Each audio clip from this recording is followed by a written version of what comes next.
Take a rest. It's time for tea and cakes.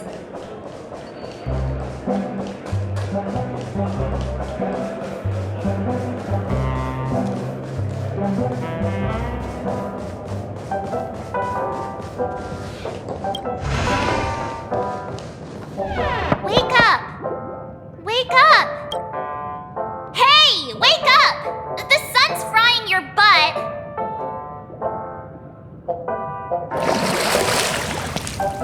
Are you okay?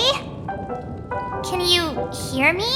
I didn't hear a peep from your room, and it really freaked me out.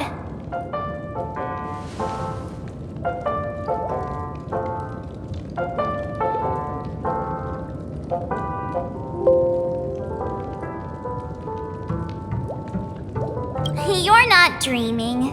We're in the Reverie Hotel. In the real world. The Order's dream is over. Even though it's been a day, I still break into a sweat when I think about it. Our trailblazing expedition almost ended in Penacony. I'm so jealous that you got a good night's sleep. I was traumatized and too scared to even close my eyes. I thought if I fell asleep, I'd never wake up again.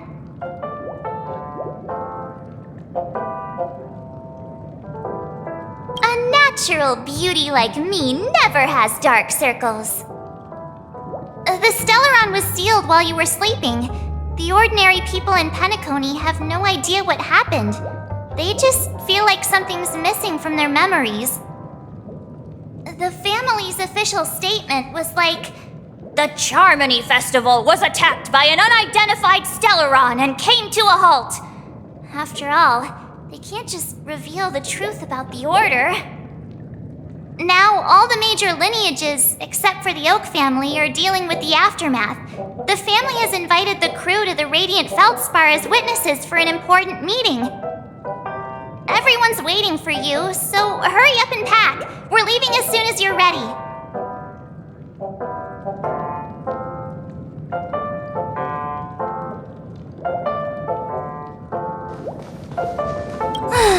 After all this craziness, nothing is better than staying safe in reality. It's a massive airship, and it's awesome! I heard it's never shown to the public. Only VIP guests of the family get to board it and enjoy the breathtaking views of Penacony. The Iris family sent us a bunch of souvenirs. Fruit baskets, plus this fancy button model. After you're back on your feet, you can enjoy them all. We are pretty much celebrities on the planet of festivities now, aren't we? The Stellaron was sealed while you were sleeping. The ordinary people in Penacony have no idea what happened. They just feel like something's missing from their memories. The family's official statement was like, "The Charmony Festival was attacked by an unidentified Stellaron and came to a halt." After all, they can't just reveal the truth about the Order. Now, all the major lineages, except for the Oak family, are dealing with the aftermath. The family has invited the crew to the Radiant Feldspar as witnesses for an important meeting. Why the sudden interest in that? Well, I was dragged into the sweet dream. I felt a cold tentacle diving into my memories, but something else was there. So the tentacle suddenly disappeared. And then I dreamed about stuffing my face with delicious food and going on a shopping spree. Sunday didn't seriously believe that was the life I wanted, right? Breaking free from that cheesy illusion was just a piece of cake. Yeah, let's go! We've got some time before we board the ship, so let's catch up with everyone at Dream Jolt Hostelry.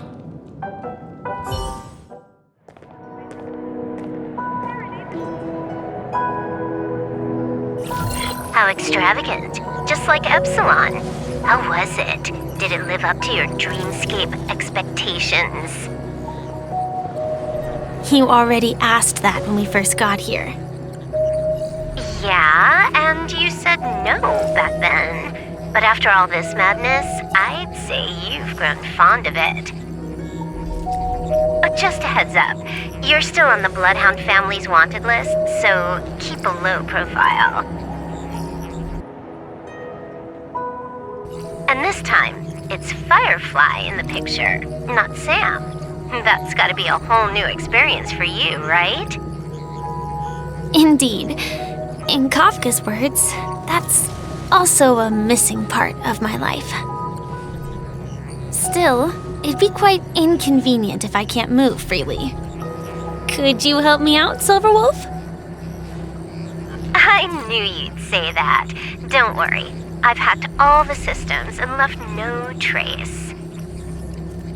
Don't do anything that may draw attention, and don't talk with guards. They might recognize you. Keep these 2 points in mind, and you can go wherever you want, unbothered. Thank you. No problem, Miss Samuel. I love this fake name. Now that we're done here in Penacony, what will you do in your free time? I hear the Genius Society is here. How about we go stir up some excitement? Well, you know, my script isn't over yet. I didn't bring you back to hear an answer like that. Don't worry. The script says that I'll experience 3 deaths, but also receive an unforgettable reward on the planet of festivities. How will I know if I don't try? All possibilities exist until the outcome actually happens, right? You may not realize it, but you have a bad habit. Whenever you seem to be asking a question, you've already made up your mind, and no words will dissuade you. Anyway, Kafka asked me to pass on this message. If you see anything fabulous in Penacony, get one for me too. Just swipe my card, you know the pin. She didn't specify anything, but I guess she means a dress, coat, sunglasses, or something else. You know better about fashion than I do. Sure, I'll keep an eye out. There's tons of options at OT Mall. Do you think she'll like trinkets, like hair accessories or brooches? Those sound more like something for young girls. Maybe you should keep them for yourself.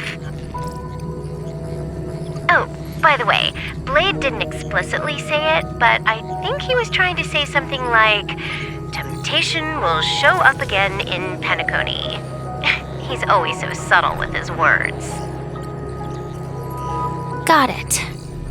He was just worried about me. Relax, Silverwolf. You know me. I won't do anything crazy. I just want to wander around and see more of the world for myself. I want to buy some oatcake rolls. I've had a cake roll every day since I arrived in Penacony, from the first day to the last. But today, I'll buy 2 and give you 1. And if you don't like them, I'll enjoy double the pleasure.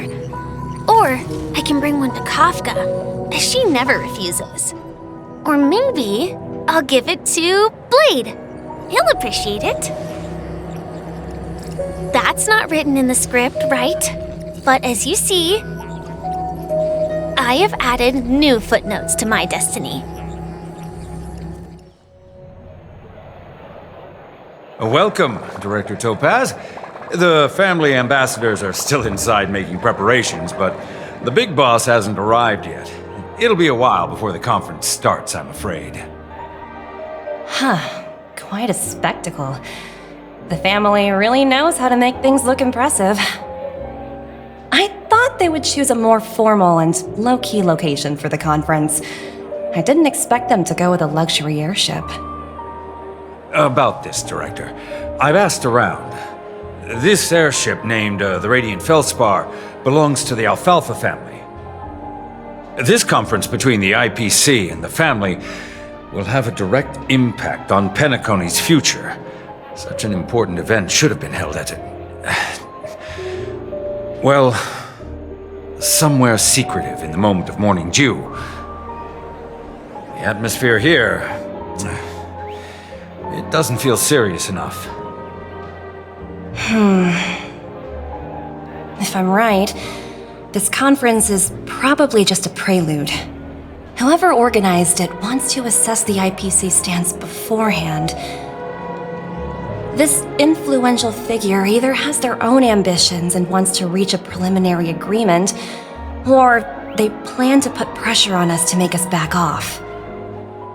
Oh, your mind is always so sharp, Director Topaz. And when the big boss arrives, please remind her to be cautious and watch out for any traps. Thank you for the reminder, but I don't think that will be necessary. When she's at the table, it's the others who need to be cautious. Just tell everyone on our team to stay focused on their tasks and not worry about the negotiations. Oh, got it. I'll do it right away. Oh, and one more thing. Don't call Miss Jade Big Boss in front of her, or there will be serious consequences. I mean, really serious. Got it. Thank you for the reminder, Director.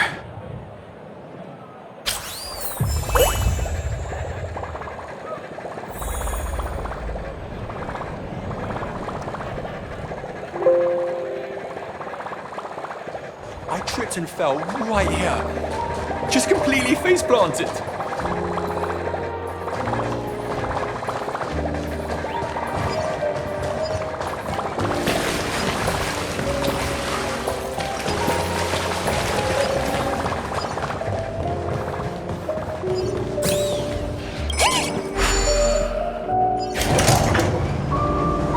None of the important figures have arrived yet. Looks like the conference won't be starting for a while. Such a bustling place.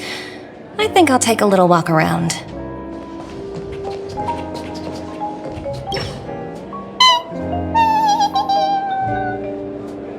Oh, are you hungry, Numby? Food in the dream. Shouldn't taste bad, right?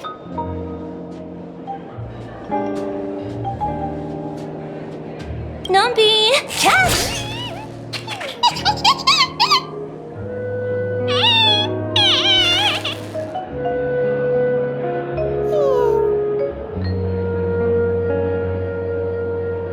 Ooh, oops, not to your liking, huh? Oh, sorry. I'll treat you to a nice meal once we get back to reality.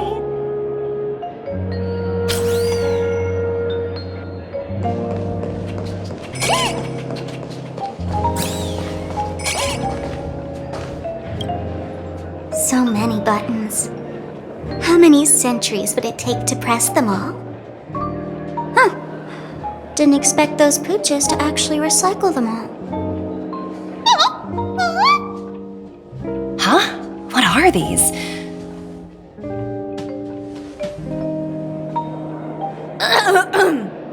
For your safety, please stay away from those objects. For my safety? Are these buttons something dangerous? Not exactly. Lately, there's been a prankster in the Sweet Dream who's been handing out strange button devices to anyone he meets.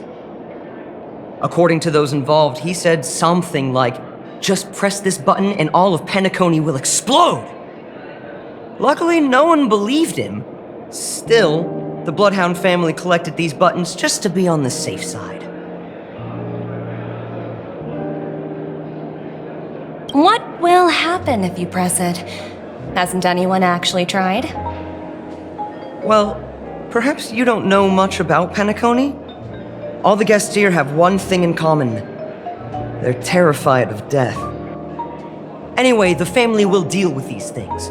Please kindly keep your distance.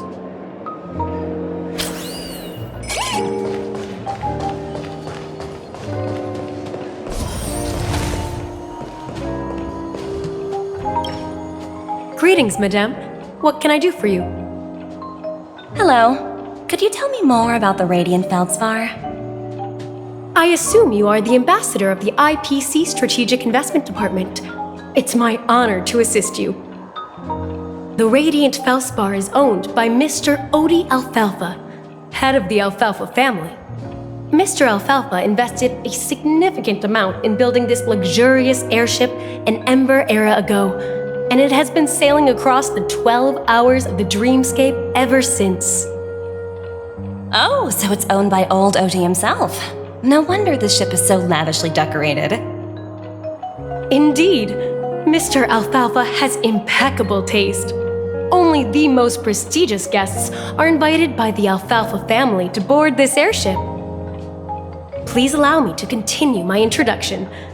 The Radiant Feldspar had been cruising over the Sea of Dreams in Penacony for an entire Ember era.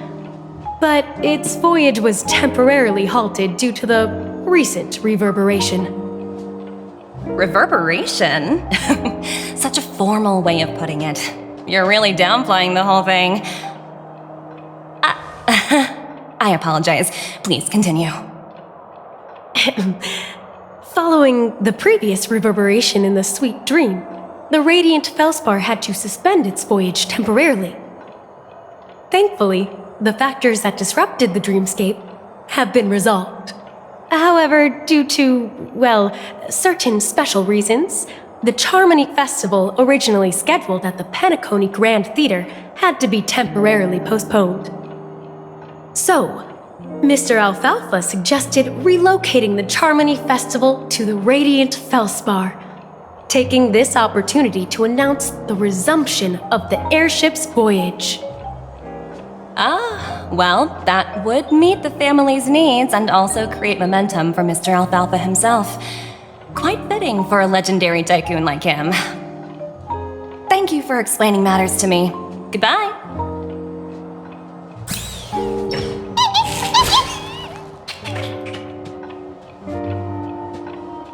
Hello?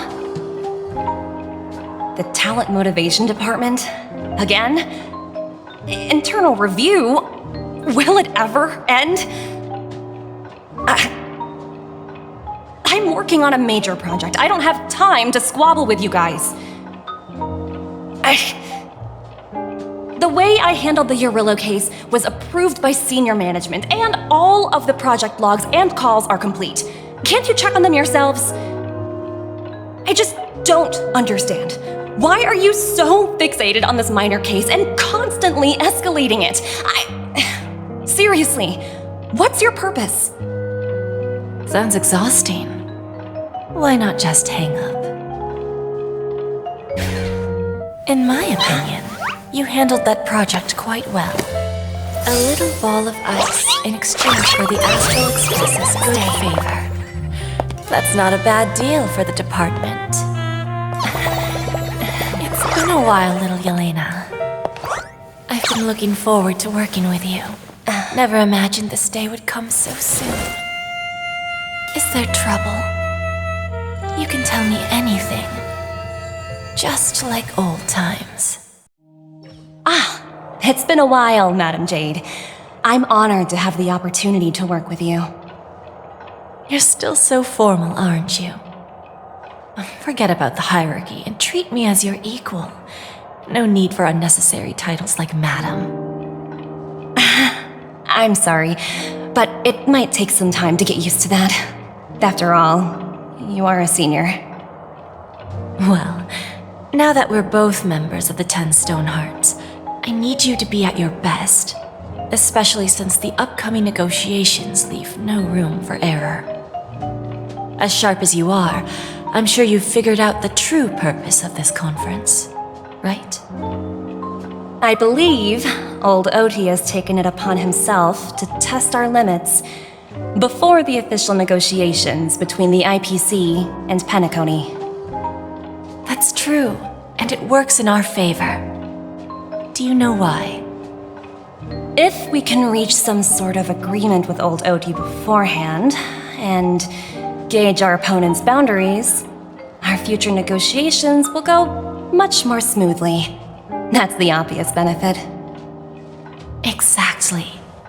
And the hidden benefit is that, as the head of the Alfalfa family, his actions suggest that the 5 lineages might not be as united as the Odes of Harmony would suggest.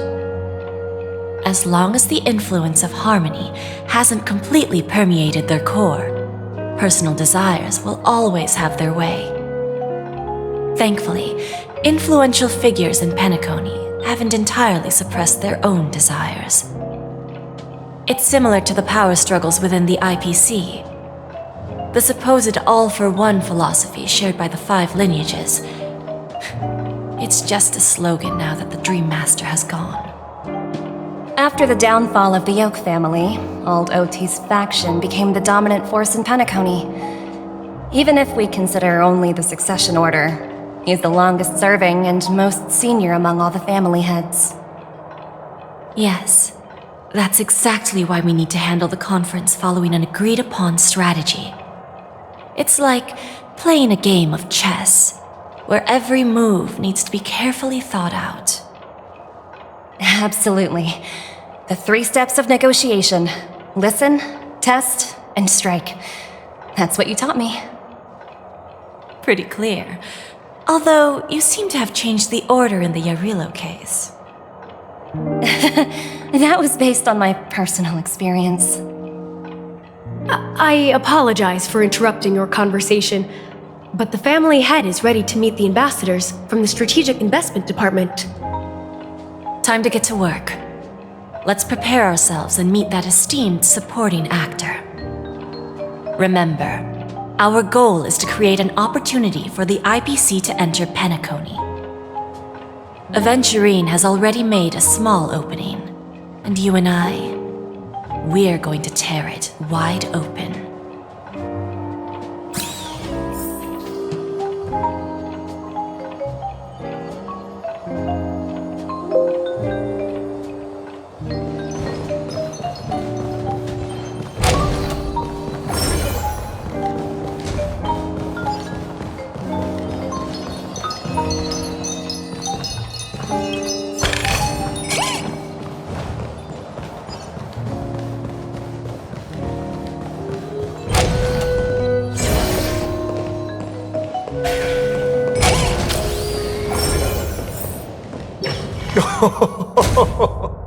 Welcome aboard my ship, the Radiant Feldspar, smart and charming ladies. Please, have a seat. Let's have a pleasant conversation.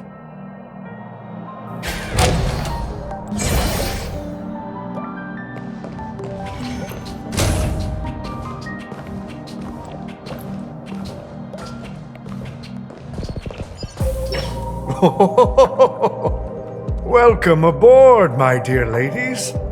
Forgive me for any lack of attentiveness that might have led to a lengthy wait outside. No problem at all, Mr. Alfalfa. It's my honor to meet you in person. You may not be aware, but the book Odi Alfalfa, the biography, is a must-read for all Strategic Investment Department employees. After all, to many, you are the legendary figure who single-handedly built the Penacony economy. I expected no less from the 10 Stonehearts from the Strategic Investment Department. You're definitely skilled in the art of conversation. I always enjoy talking to smart people because we don't have to beat around the bush. We can just get straight to the point instead. Since I invited you IPC ambassadors on board, I'm sure you've figured out the topic I'd like to discuss, yes? The future of Penacony, if I'm not mistaken. Precisely. Those few words represent a terribly complicated situation indeed. Let's take that golden-haired guy who's not showing up, for example. He put in great effort and almost got himself killed. But what was it all for? Wasn't it eventually to create an opportunity for you IPC to regain control of the precious Astana? The wisdom and experience you've accumulated over 10 Amber Eras are truly impressive. Let's assume your assumptions are correct, Mr. Alfalfa. How would you respond to the IPC's actions? I appreciate your composure, Miss Jade. You must have witnessed much in your worldly experiences. However, perhaps you don't know much about Penacony. Old Oti won't sit idly by when faced with a greedy wolf.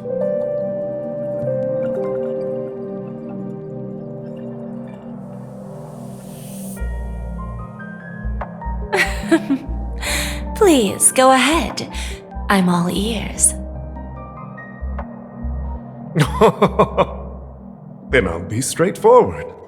I requested this meeting before the official conference to dissuade the Strategic Investment Department from trying to lay a finger on Penacony.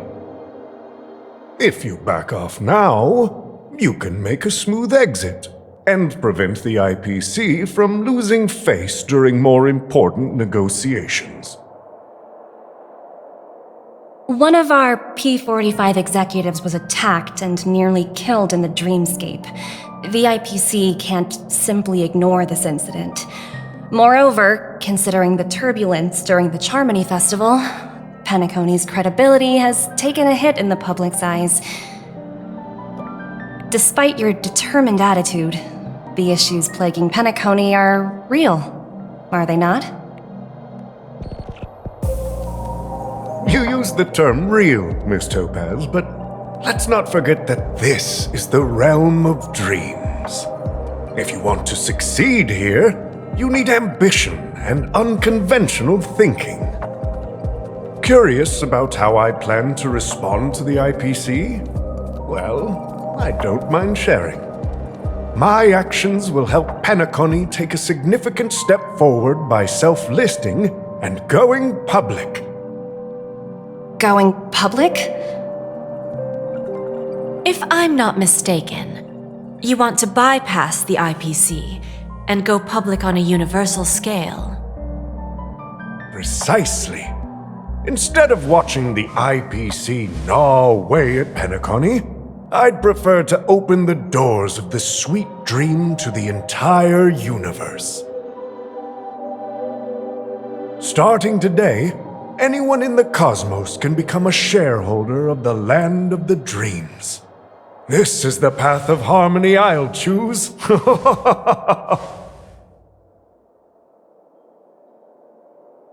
This reform should have been implemented earlier, but unfortunately, the Oak family were a bunch of blockheads blinded by order. Their level of intellectual flexibility doesn't even come close to an old fellow like me.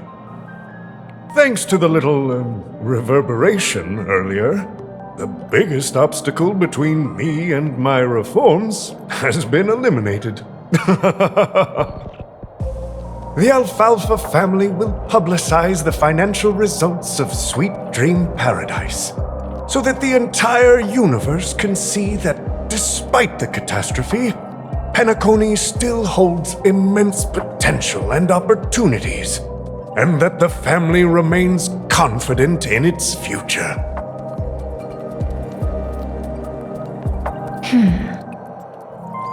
Crisis and opportunity are two sides of the same coin.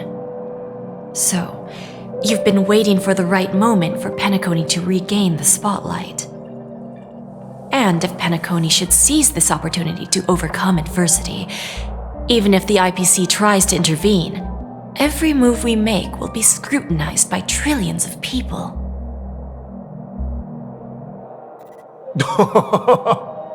Now I'm convinced that you've indeed familiarized yourself with my biography, Miss Jade. So, about your next move. Please, consider it carefully. Indeed. We need some time to digest such a wealth of information.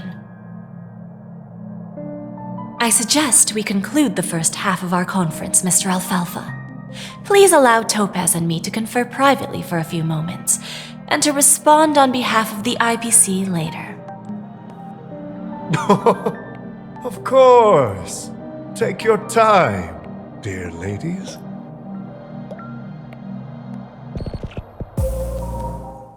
The Alfalfa family had a meeting with the IPC? I got this information from a message sent by that IPC ambassador. He said it was to return the favor. It's not hard to imagine. Penacony today is pretty much like the frontier prison it once was, with external forces casting greedy eyes and the undercurrent of order lurking within. Instead of falling into a situation where they are plagued by both external and internal threats, Penacony would rather take a step back and invite the IPC to negotiate at the table, ostensibly to cooperate, but in reality, to secure more opportunities for their own survival. Well, no wonder they sought the mediation from the Astral Express. In your opinion, who should we stand behind? I don't think the followers of the Harmony are completely innocent victims in all of this. For reasons unknown, they have a strong desire to smooth things over, which leads to speculation about their motives. If either the family or IPC were to assume full control of Penacony, it would return to its previous illusory dream of hedonism, and the efforts of those previous nameless would once again go to waste. There you are. Did you rest well? I didn't disturb you since you were in a deep sleep.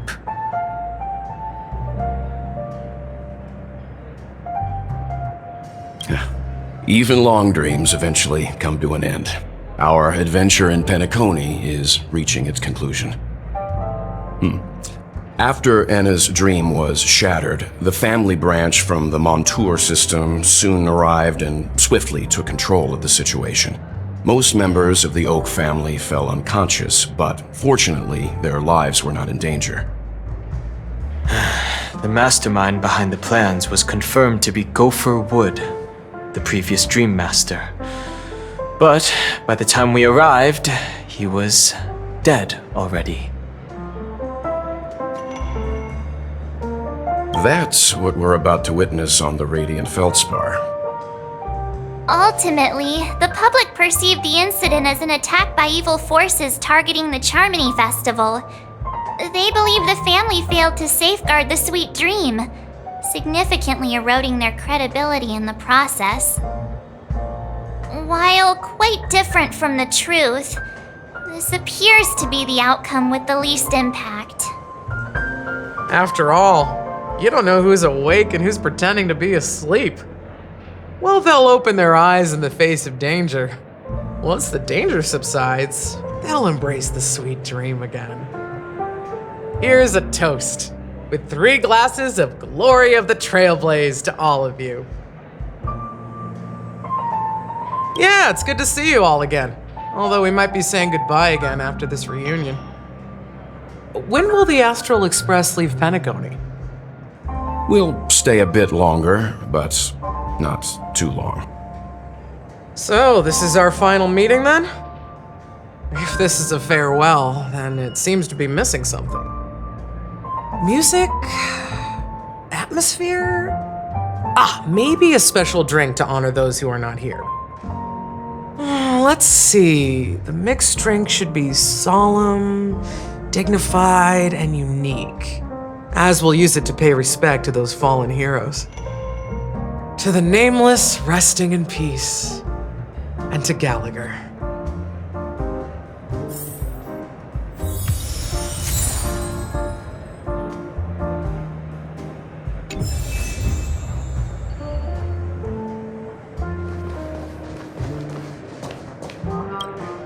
Ready to mix your drink? Sure, we can wait. Gallagher included.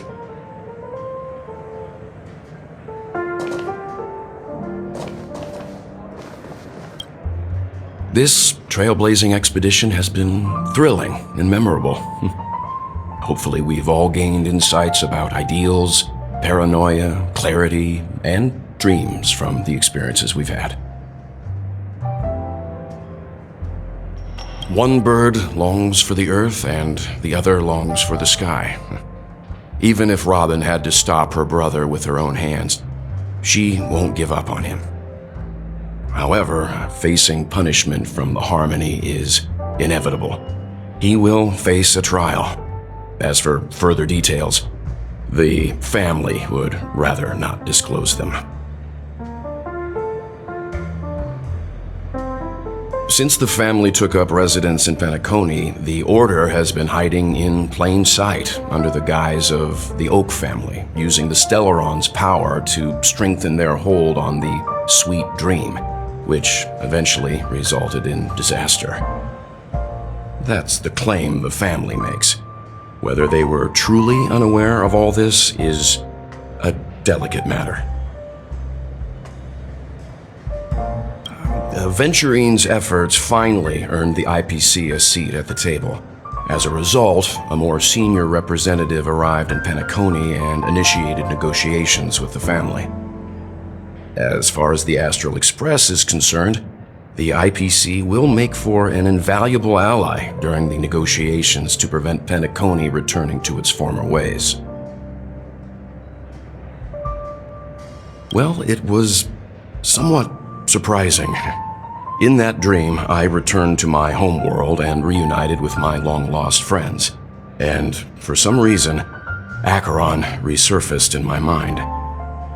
When I realized that her conclusion was not preserved in memories, I became aware of the bitter truth.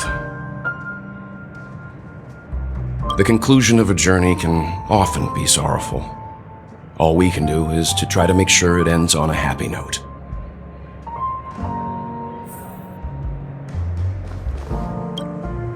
It's rare for all passengers to leave the Express together during a trailblazing expedition. But for Penacony, it seems most appropriate.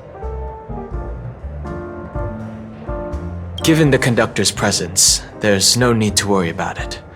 However, it's crucial that we soon return to inform Pom Pom about the Nameless. In my dream, the Express stopped at many places, and passengers came and went. However, the five of us were always present, and the journey seemed never-ending. Perhaps this could be a deep-seated desire inside me, and upon realizing this, I knew it wasn't real. No related records exist in the databank, but I have a theory. The hidden dangers of the Order have always been within the Harmony, and this issue existed within the family from the very beginning.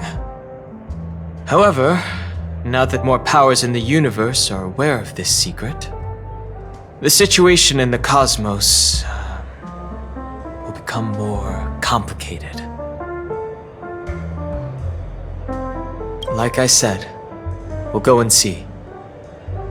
Once we've packed everything, we should head to our next destination.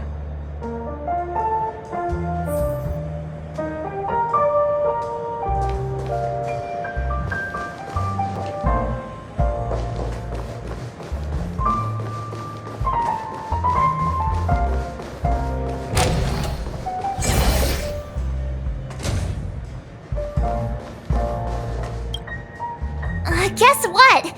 Something weird just happened when I was on my way over here.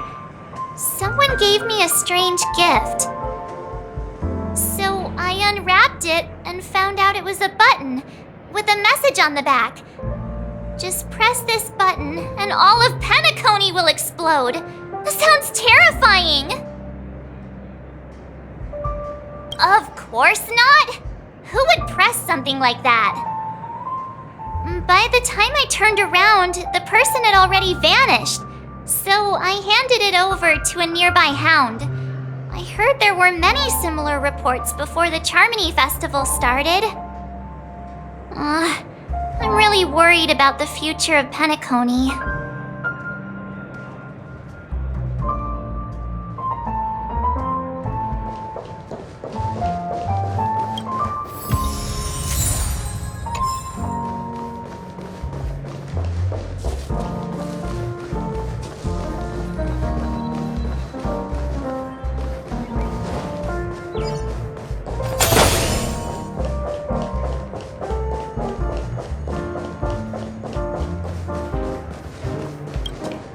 Ready to mix your drink?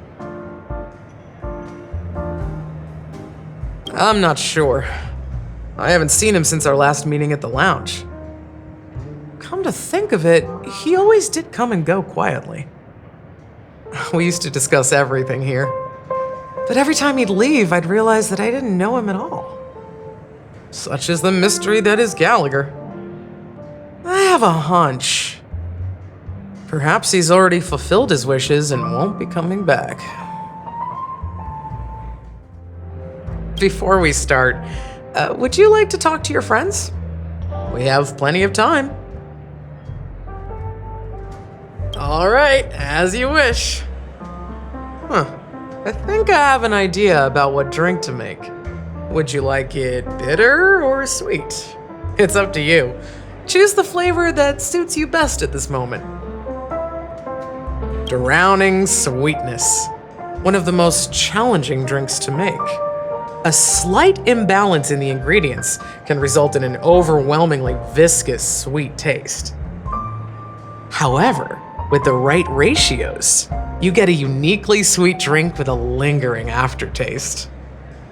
Not a bad choice. Let's start mixing.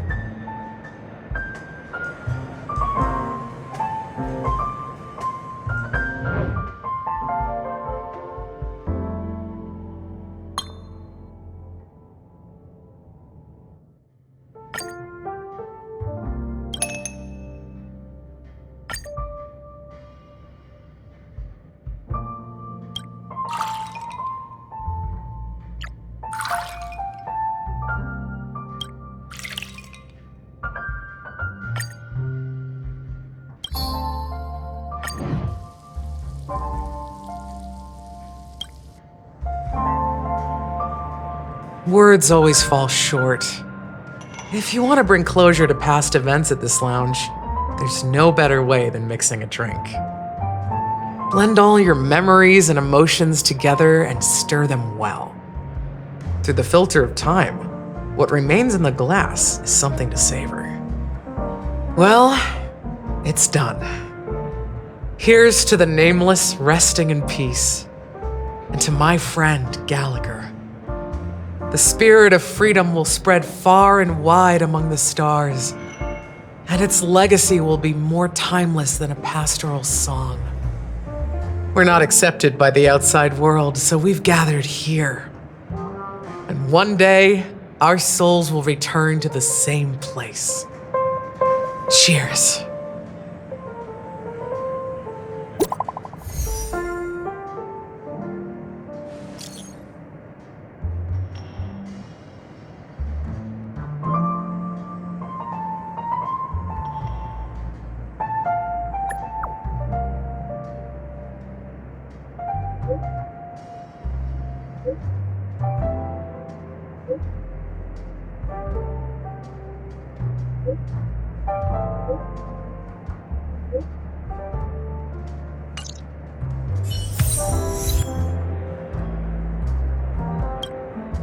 Oh, are you leaving? Well, then take this with you. I've mixed more of this last special drink for you. The past shouldn't be forgotten.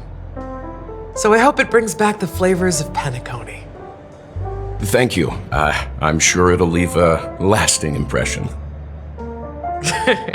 If you happen to run into Gallagher, make sure he has a sip too. I know his tastes, and he'll be thrilled. Then, I guess you won't be seeing him. All right, enough with the heavy stuff. You guys have important things to take care of, so let's not dwell on things. Whether it's the Astral Express or Penacony, there's still a long journey ahead. So let's lift our spirits, guys, and embark towards our tomorrows. Old Odie is a tricky opponent. I didn't expect him to take the risky step of going public at such a critical moment for Penacony. Indeed. He's definitely bold. It's that kind of boldness that made him the Odie Alfalfa he is today. Still, The outcome is uncertain. Shouting loud doesn't necessarily carry any weight.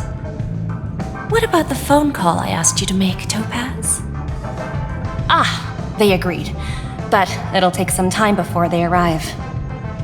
Just as it should be. The sweet dew should be served after the bitter poison. Looks like we'll be skipping the exchanging apples step this time around. Now that we're dealing with a greedy merchant, a simple apple wouldn't make a difference. Well, I guess I included myself in that remark too. Now I'm a bit curious, Topaz. Do you think Penacony is a quality asset? Yes. Despite its recent calamity, Penacony remains a top quality asset within the cosmos, with good credit, lucrative potential, and promising prospects. Well, that's obvious, but what I truly wanted to know is, this project is obviously too bland for your taste, isn't it? That's true. I wouldn't be here if it weren't for Venturine. But despite that, you trust him. You even entrusted him with a cornerstone, something as precious as life itself, to finish this gamble. Are you not in the same boat, Miss Jade? Without us playing along, your Jade Stone wouldn't have made it across the border so easily, allowing you to see all desires that flow through dreams to gain a bargaining chip in negotiations. That's why I'm willing to stake my Topaz Stone to cover for you. It's like one big, elaborate game of chess. Once that kid sets his mind to something, nothing can stop him. Not even fate. Well, at least he's still alive, and that's the best outcome. Looks like we've strayed off topic, Miss Jade. Should we discuss our next steps? No need. I'll go it alone. Meanwhile, you can go greet our honored guest and wait for my message. Okay. Is that Robin? Huh. She's also here on the Radiant Feldspar.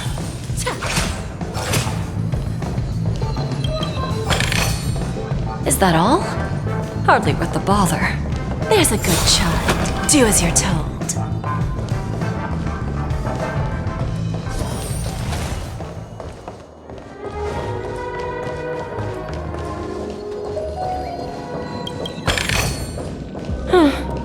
Not exactly eye-catching.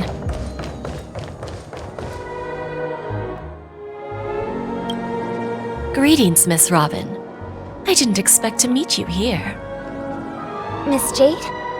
Greetings. The opening ceremony for the Charmony Festival has been moved to the Radiant Feldspar, so I'm here making some preparations. How about you? Have you spoken with Mr. Alfalfa? I'm actually on my way to meet him right now. Do you know him well, Miss Robin? Unfortunately, I've never met him. I've only heard a few comments from the former head of the Oak family. Mr. Alfalfa is respectable when it comes to business, but in other respects, I can't say the same. Where do you think the future of the planet of festivities is headed? I believe the sweet dream will see its rebirth, just like the Radiant Feldspar resumed its voyage. The Harmony needs a new direction. Only by bidding farewell to the past can we actually sail into the future. There are no permanent allies or everlasting enemies. So let's both take what we need from this deal. Naturally. I'm looking forward to your performance. See you at the festival. See you later, Miss Jade.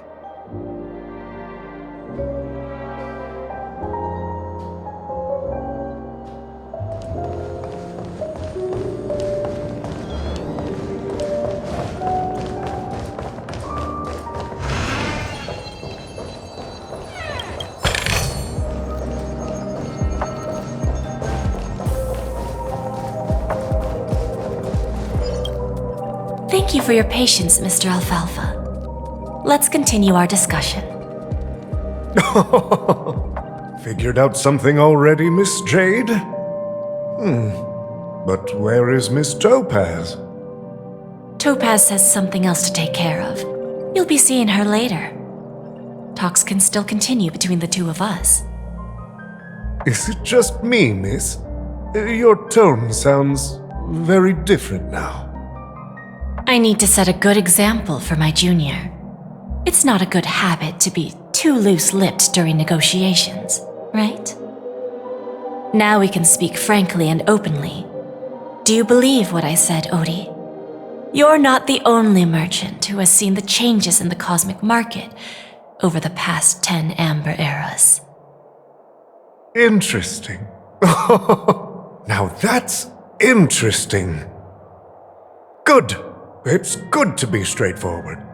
Openness and transparency are my things. So, tell me, what's your next move? Unfortunately, I'd like to speak the harsh truth before laying out my plan. Let's cut to the chase. First, your plan won't work. Penacony has no way of sidestepping the IPC and going public. Second, you can't stop the IPC from entering Penacony.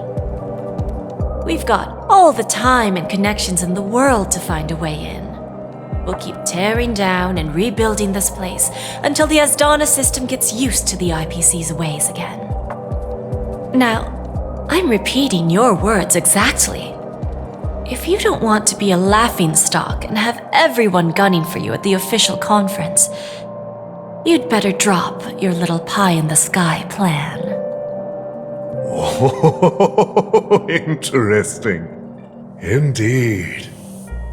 You surely have a way with words. Now, I'm curious to know what you have up your sleeve.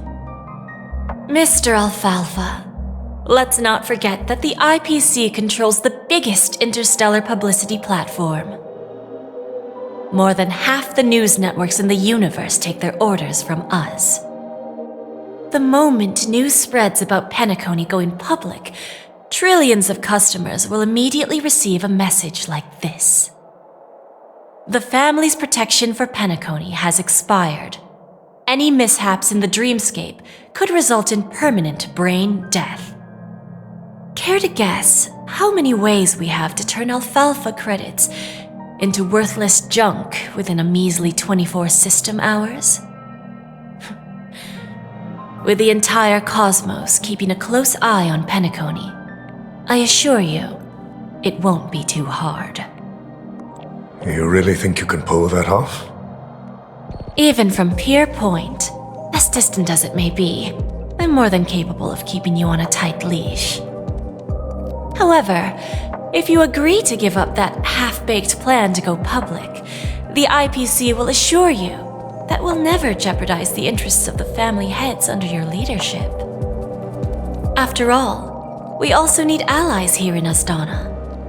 The IPC can assist Penacony with financing, starting by acquiring 30% equity shares. With our financial support, stabilizing and rebuilding Penacony will be a piece of cake. 30% equity, you say? Who can guarantee you won't want more in the future? That's the brilliant part of it all. The answer is simple. No one. There are no guarantees. It all hinges on self-awareness and mutual respect. However, the board of directors will consider the interests of the family heads to some extent. You're a smart merchant, old Odie. Isn't the whole purpose of this elaborate game to showcase your business acumen and seek more benefits for the family? It benefits us if we both take a step back. And if that's not enough for you, I'm pretty sure that another goal of making Penacony go public is to expand the influence of the Planet of Festivities and attract more customers. I understand your concern, and I have a solution for that, too. Fine. Now I see your sincerity. As the head of the Alfalfa family, I don't think I have any reason to refuse your offer. However, as their chosen one, I still need one final answer. Go ahead. I'm listening. When I was a child, I heard the adults recite the tale of the ancient Amber Era, about the ascension of Shipe, the Harmony, and the downfall of Enna, the Order. The Order and the Preservation used to be close in ancient times. So, why does the IPC, as a follower of the Amber Lord, seek collaboration with the family instead of aligning with the Order? The answer is simpler than you think. It's all about credits. Everyone's favorite thing and the universally recognized currency among the stars. The IPC has the power to perpetually ensure their value. With each new world integrated into the credit system, the IPC adds another building block to its cause. Eventually, all exchanges, capital, and businesses will operate within a unified monetary system. By then, all planetary developments will be recorded in accounts with well-defined values and the ability for exchange and circulation. And the heart of everything will be Klepoth's credit. And then the IPC will be able to exert influence over everything. Our intention is to establish enduring preservation, so I'm sure you can understand. This universe doesn't need two types of order.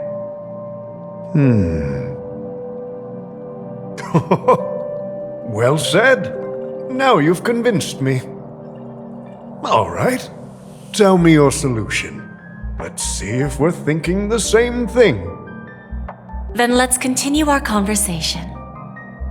Please, Topaz, invite Sweet Dew to join us at the table.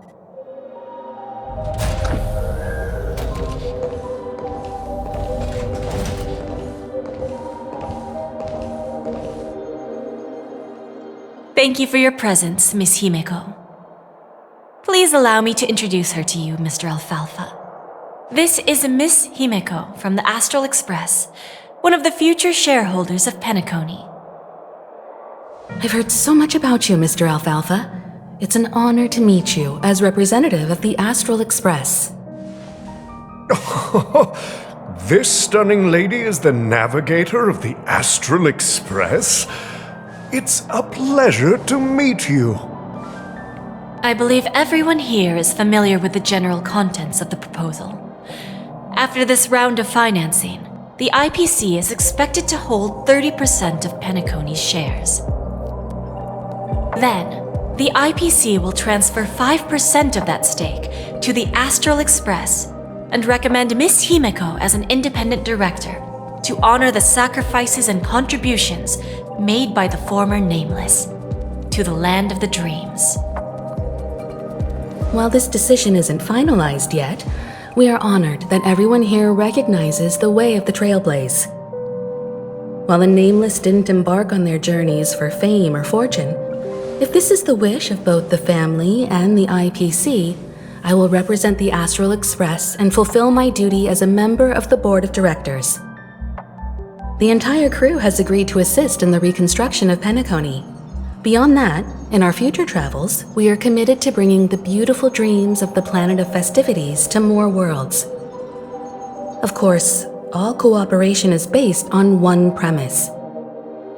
The path of harmony in Penacony must not be distorted again, and such a tragedy must never recur.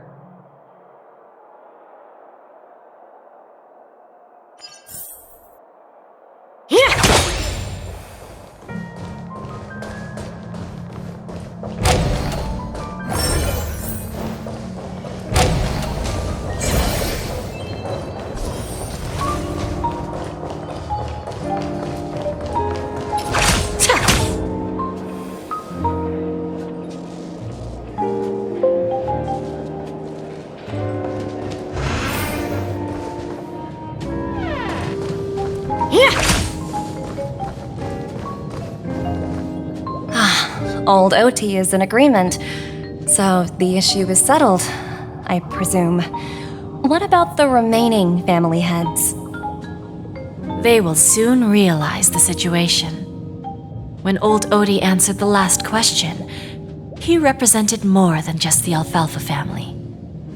When should we schedule the formal negotiations? I'll handle the arrangements. It's all up to you. I'll step back and let you handle the negotiations and takeover. I won't be involved. But Miss Jade, this is... Aventurine initiated this case, and you were his project partner. If that kid hadn't overplayed his hand, I wouldn't have been pushed to the forefront. I came here today to help you sort out the toughest issue. I trust you'll be able to wrap things up quite nicely, little Yelena. Of course, there won't be any problems. And please, give Diamond my assurance. Don't worry. Diamond has always trusted us. I'll put in a good word for you, and you'll have your P-45 position back in no time. Radiant Feldspar. What a fantastic ship. Now that my business is done, it's time for me to indulge in my own little hobby. You want to open a Bon and Jade exchange branch on this ship too? Opportunities like this don't come around often. Just look at the guests on this ship. They're surely holding a wealth of valuable treasures. Well, I'll take my leave. A pawn shop can't run without a boss. See you around, Topaz. I have one more question for you, Miss Jade. Go ahead. That dose of bitter poison. I'm curious as to how you found this information. I didn't find the information. It came to me. It was from a lady concerned with the future of the Harmony. In return, I've agreed to help her with something, but that's for later. We can deal with it after we leave Penacony. You see, that's what investment is all about. The seeds of opportunity are already sown. They only need a little bit of nourishment to take root. And then after, all we need to do is wait patiently. Like right now, for example. It's just about time my final guest boarded the ship.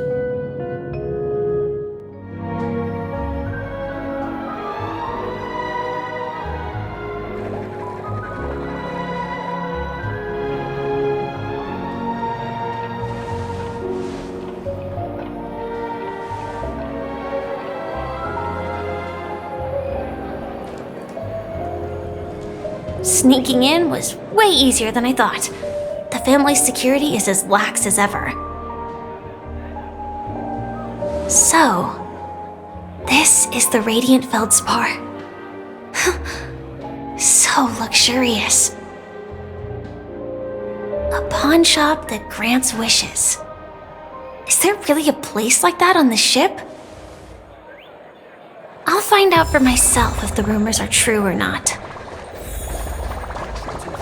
Right here.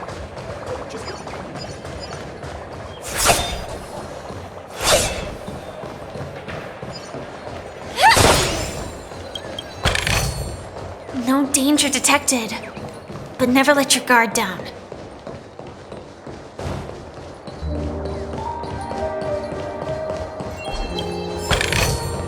Inspection complete.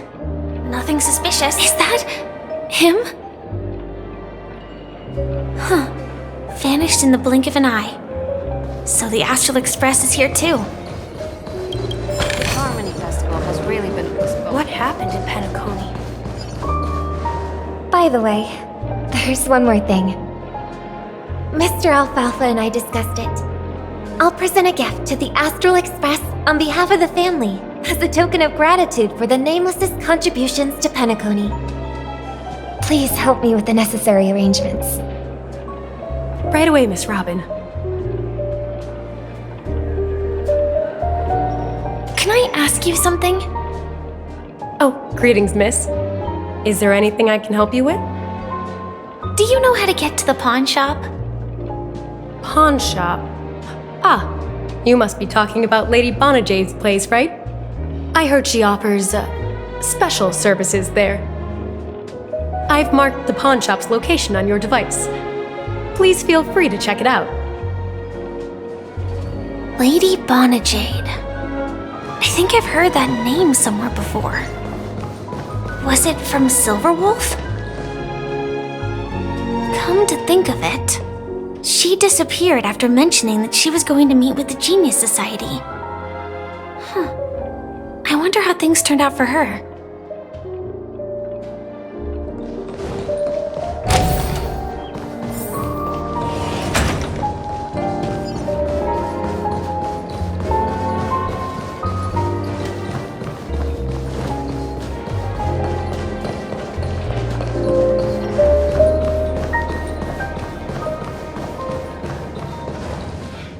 If I win, your chest is mine. Who said I was betting with you? I did. They are still a ball of fire as ever. Sorry, but I've got to find Lady Bonajade first.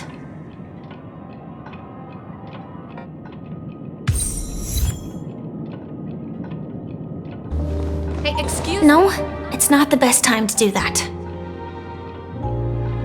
Sorry, but I've got to find Lady Bonajade first.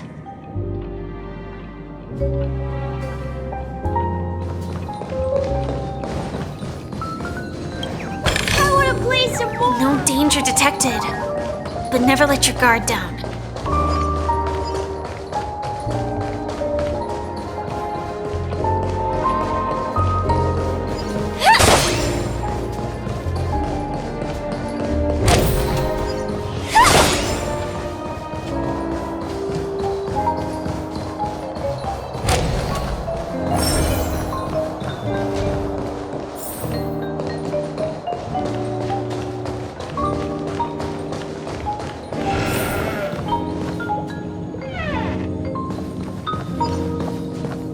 Welcome to Bonajade Exchange, Radiant Feldspar branch.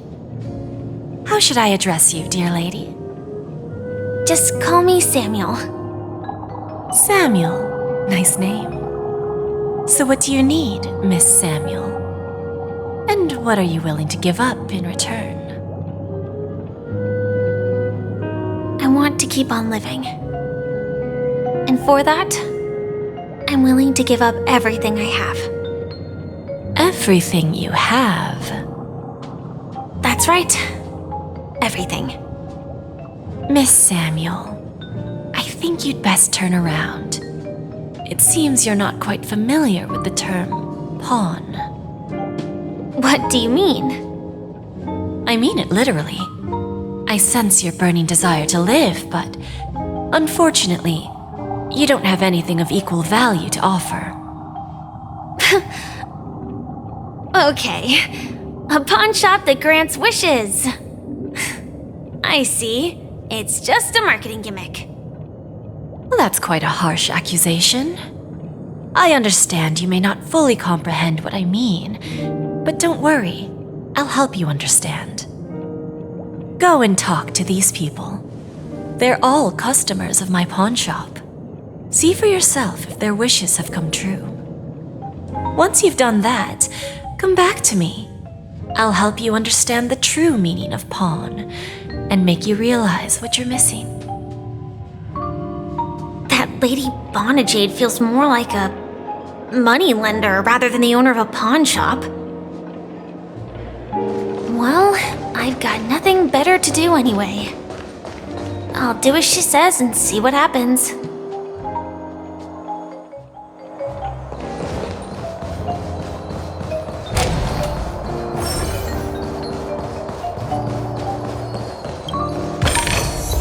No danger detected, but never let your guard down. Got it. You stupid little girl. Coming back to lose more money, huh? Ugh, enough talk. Let's get started. This will be our final game. I'm betting my entire fortune. Oh, a big talker, huh? All right, let's see what you've got.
This can't be! You lost to me 10 times in a row. How could I possibly lose to you at such a crucial moment? It's true! Lady Bonnet Jade has truly blessed me! Finally, my luck has turned for the better! Great new era for Stacy! The Master Gambler has arrived!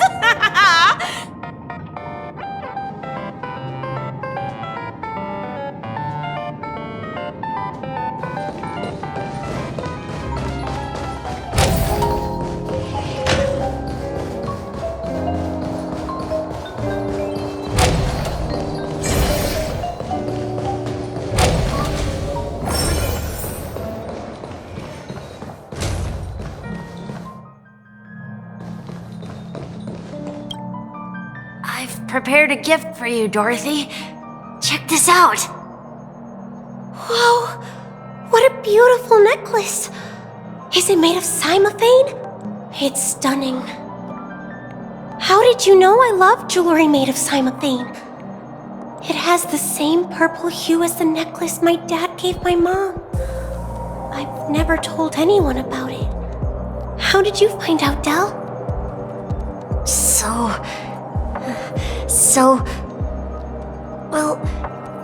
Will you go out with me? I will. Really? I mean, really? I never said yes before because I thought you had no idea what I liked. But this gift made me realize you were actually paying attention all along, trying to learn everything about me. So yes, I will. Wonderful! My wish has actually come true! So, shall we go, Dorothy? Let's go outside and enjoy the stunning views of the 12 hours! Yeah, let's go.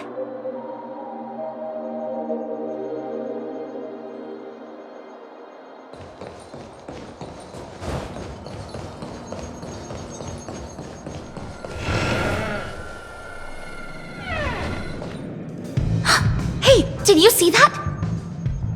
The gray-haired one outside. Don't look around, just focus on your drink. Seriously, they look like a total lunatic. Is that him?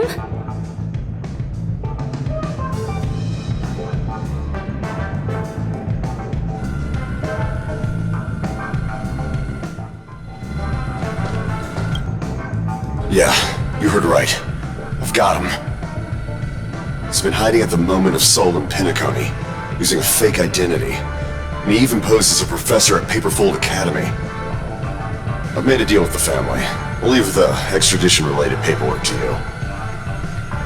How'd I find him? Well, let's just say I had some help from an influential figure. Don't ask for the details. 22 years. Yeah. 22 years of chasing this guy all over the cosmos. You know, never thought it'd end up like this. Right here. I'm gonna hang up for now, partner. I need to raise a glass to myself.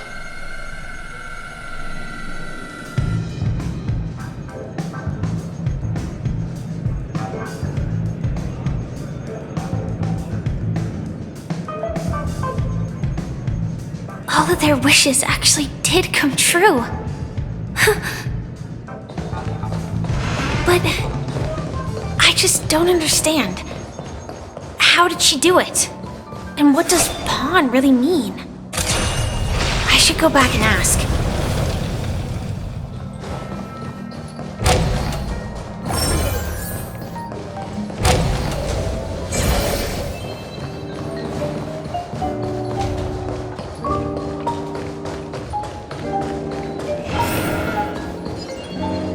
So you're back, Miss Samuel. Yeah. I found those people. And it seems their wishes did come true after visiting the Jade exchange.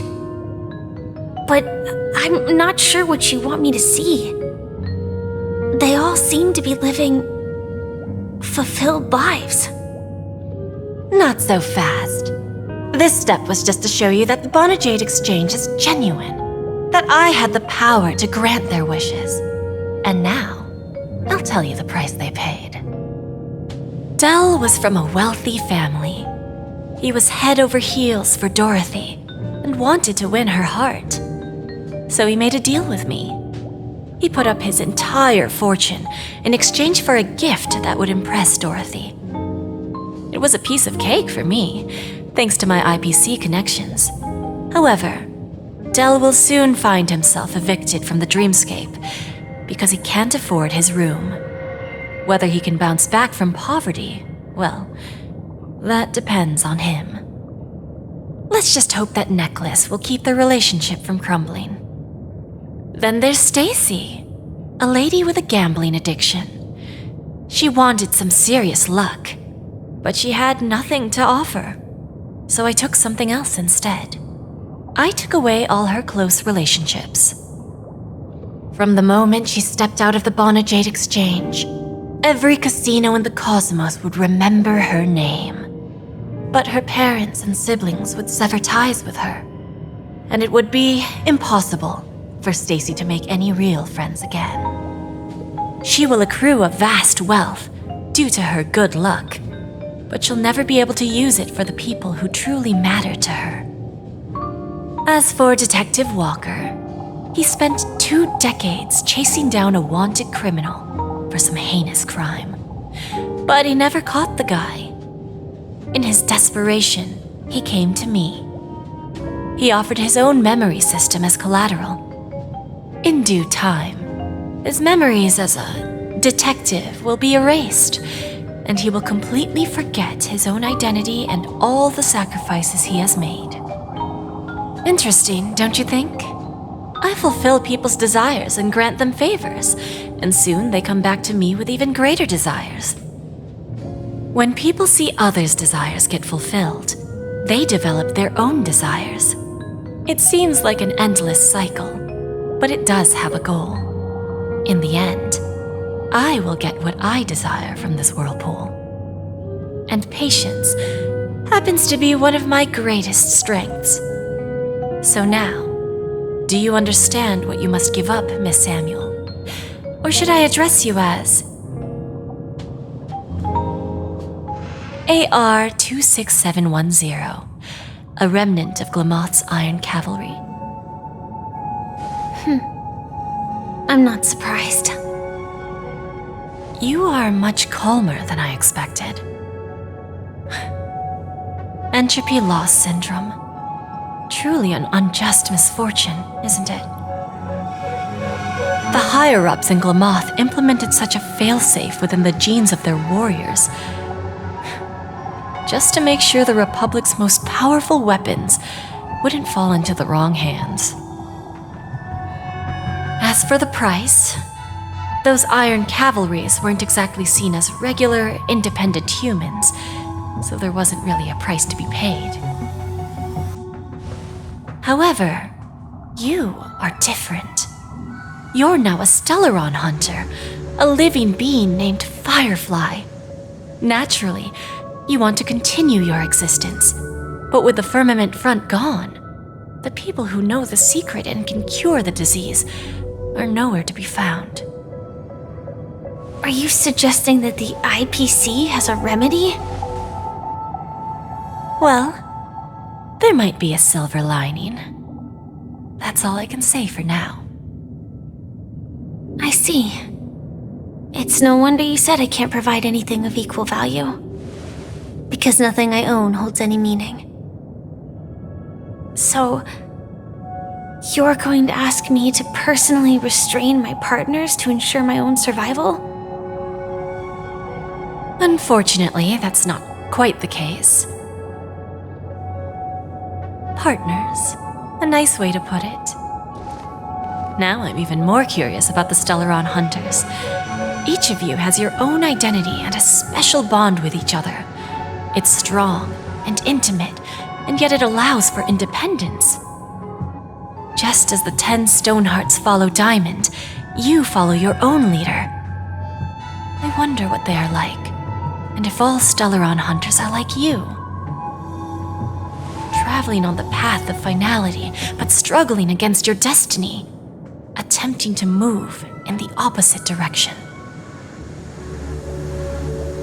I really hope that one day, all of you will come and visit my pawn shop. I'll be waiting patiently for that day. Can I see this as an invitation? From Diamond to the Stellaron hunters while keeping the IPC in the dark? Consider it more of a personal offer from myself. It doesn't represent the IPC or the Strategic Investment Department. The Stellaron hunters have interacted with the IPC, but not the 10 Stonehearts. Our paths have never crossed. As for your offer, I can pass it along to my partners. But I have a question. You know who I am. And you must know that my partner is keeping an eye on this room. If she wanted to, she could let the entirety of Pierpoint know about it within a few mere seconds. What drives you to take such a risk and extend this invitation on behalf of Diamond, even if it could lead to your downfall? Simply put, you and I are the same. However, unlike you Stellaron hunters or the Astral Express, we band together merely to obtain what we want. Each of us has our own past and destined ends, and on this journey, we have been invited by Diamond to join him. This journey could be either brief or long, as each of us carries a void in our hearts that can only be filled from the outside. So, Diamond made us a promise to divide the power of the Emanator of Preservation into 10 pieces and give each of us a cornerstone to fill that void. Mortal flesh is fragile, yet my heart is unyielding like the monolith. For without this resolve, the way of preservation would fade into oblivion. So, you understand? This pledge goes beyond a mere oath. It's our collateral in exchange for opportunities, wealth, survival, and a future.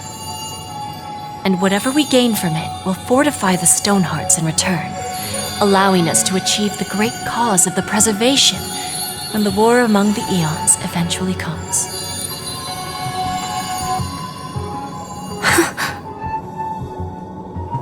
I understand. Take your time, child. You don't need to give me an immediate answer. Like I said, patience is one of my greatest strengths. If fate turns that page, our paths will cross again. It's a shame, though, that this pawn shop can't give me what I desire. My last attempt in Penacony. Well, it ends with hope.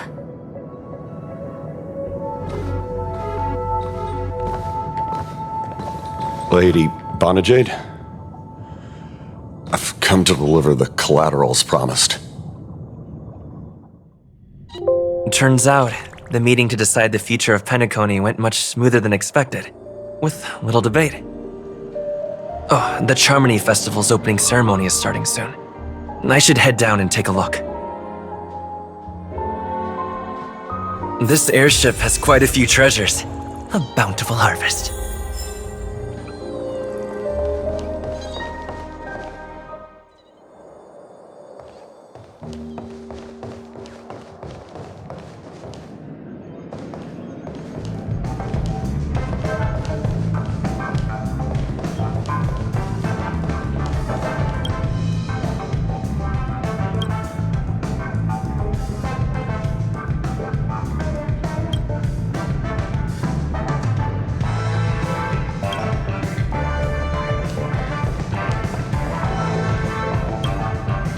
Remember, I can take you out with just one shot whenever I choose.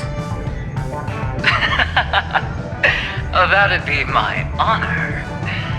Don't worry, I hate cheating at the table. You better. Ah, look who's here. The great hero of the Astral Express. The most dazzling trailblazer in all of Penacony. Oh, you're here too. Long time no see, friend.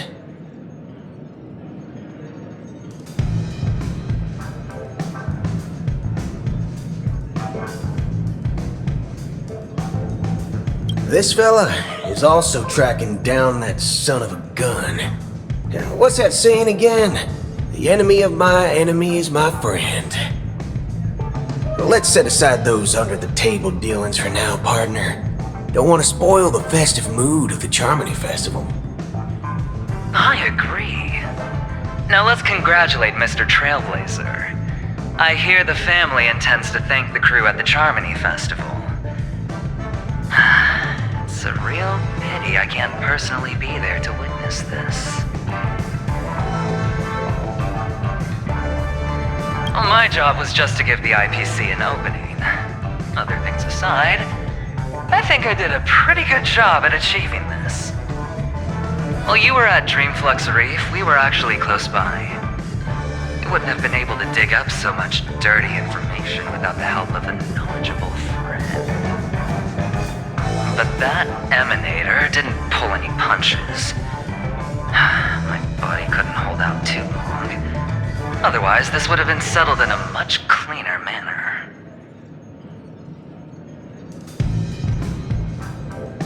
No problem. Punishing the wicked and eradicating evil is a top priority. Would have been strange if we sat it out. Making an entrance like that, us Galaxy Rangers are making a comeback. Reckon you'll meet quite a few followers of the hunt on your journey. Do me a favor and pass on my regards, will ya?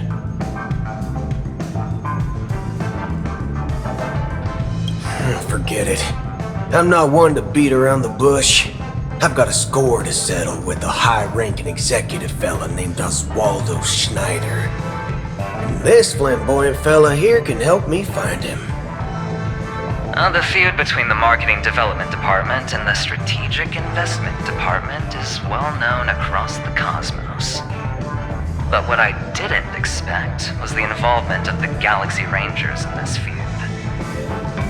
Looks like things are about to get spicy. Thank you. And I also hope you enjoy yourself, great hero of Penacony. I'll pass. But I do hope you guys have fun. If you don't mind, let's play a few rounds next time.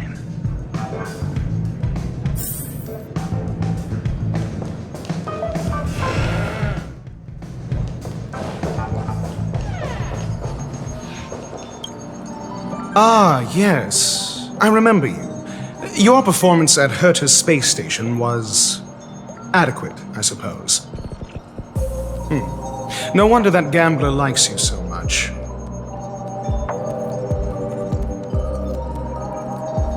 Don't try to emulate that gambler's penchant for attempting to be overly clever. I'll let it go this time, but this won't happen again. Very well. The Charmony Festival is about to commence soon. Take advantage of this unique opportunity. A blend of work and play is essential for superior knowledge absorption. The executives of the IPC and the Guild say that we are strategic partners. Yet, from my perspective, I am invariably the teacher, and he, along with you and every other individual, is the student. From this perspective, Aventurine isn't what you'd call an ideal student. Yet, he's also not utterly obtuse. Alas, the void within him can never be filled by talent and knowledge. Let's hope he doesn't turn into a philosophical zombie.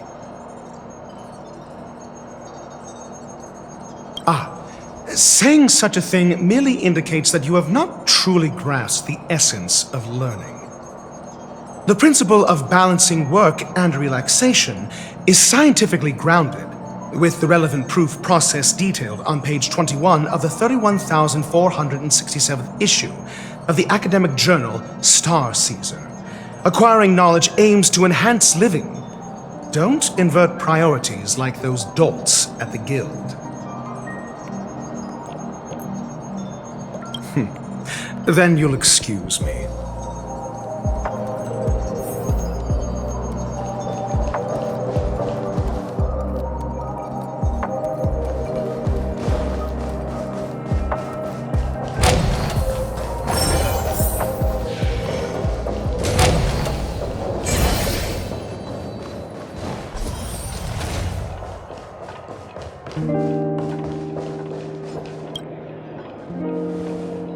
Well, if it isn't my old friend.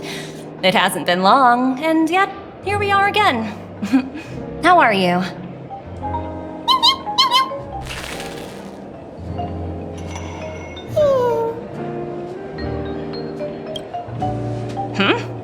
So direct. Aren't you afraid I might take you seriously? Thinking about it, though, the lives of the Nameless are so excessively exciting. I heard you guys pulled off a big stunt, cutting down the Oak family in one fell swoop.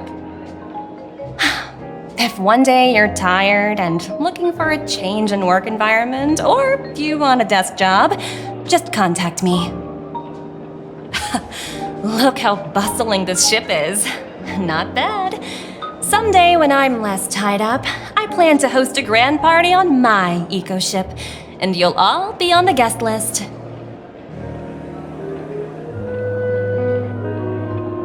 Transform? What are you saying? Oh! I understand now. You're referring to Aventurine's cornerstone, right? Sorry. Compared to him, my ability is not as visual. Guess there is no harm telling you. The abilities of the 10 Stonehearts' cornerstones are all different. Some can even read your thoughts, grasp your desires. So, be careful. Now that I think about it, it was good that Branya got there when she did in Bellabog. If she came any later, we probably wouldn't have ended up as friends.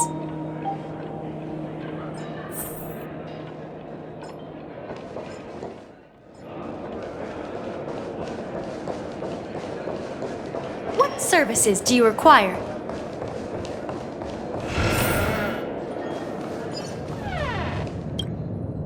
Hey there, lively guy. Welcome to the Bona Jade Exchange. What should I call you?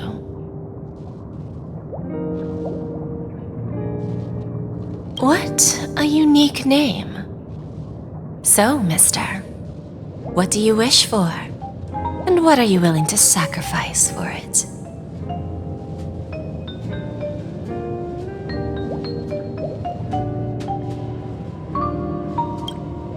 Oh, this is your wish.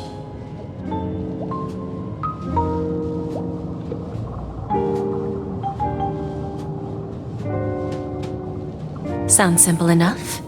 Very pragmatic. Let's discuss the cost.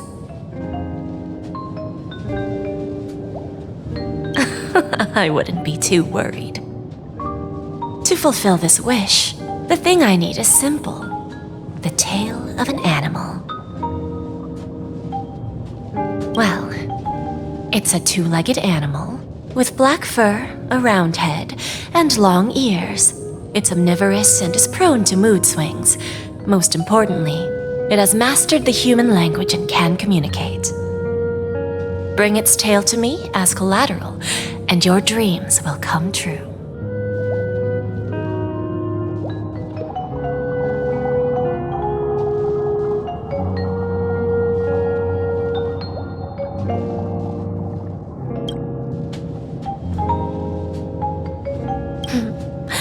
May fate bring us together again, Mr. Trailblazer.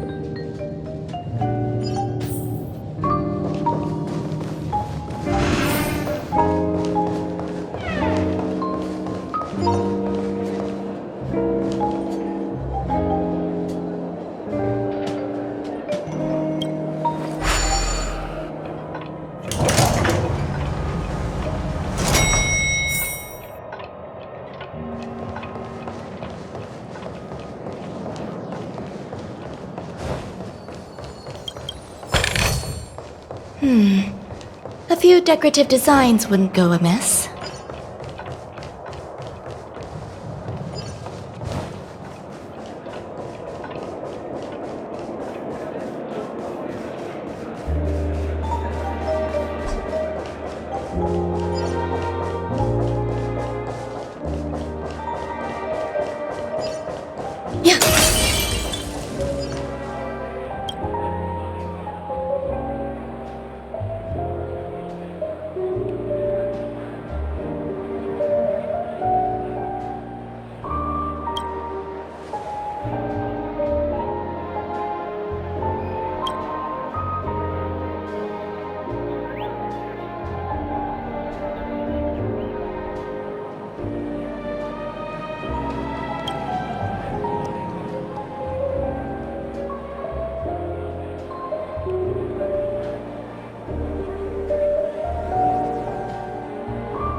The festival hasn't started.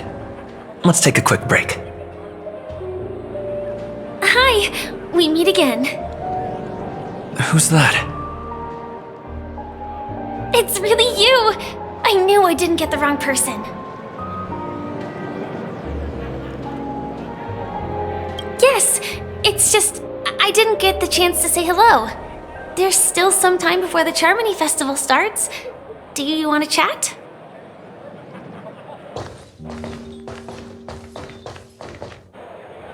Two murder cases, a showdown with the IPC's ambassadors, the legacy of the Nameless, and a remnant of the Order who wishes to replace an Eon-created paradise with a dream.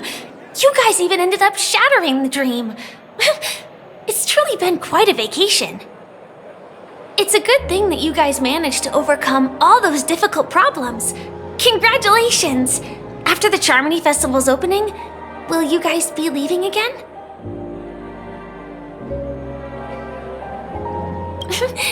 There will always be somewhere. After all, you guys are on the path of the Trailblaze. Before joining the Stellaron Hunters, Elio told me that this journey will tell me how to live on. That's all he said. As for the rest, it's up to me to find out. So, I'll pay extra attention to any leads that will let me live on. This trip to Penacony is no different.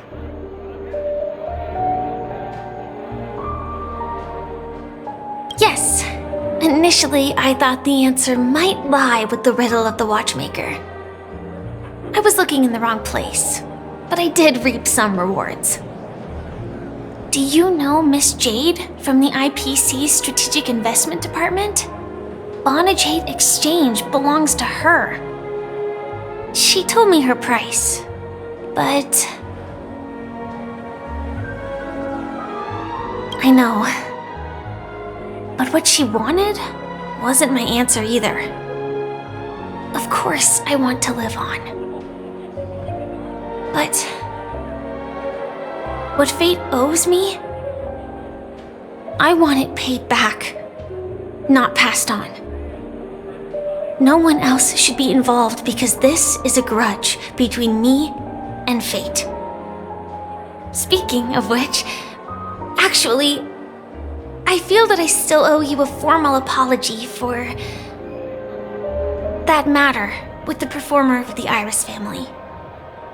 Even the smallest of lies can turn into a betrayal as sharp as a blade. I'm sorry.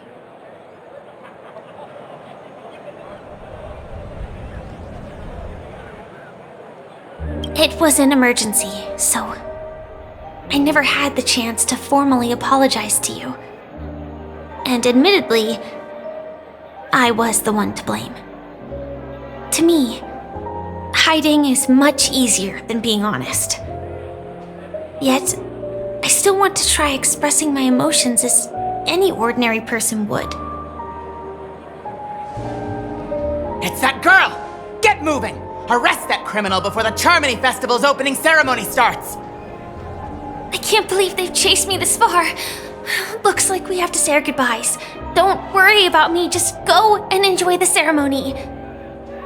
The script hasn't reached its end yet. We will meet again.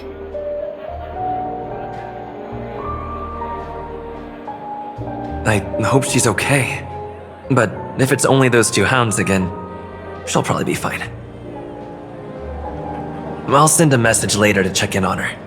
Let's go attend the Charmony Festival first.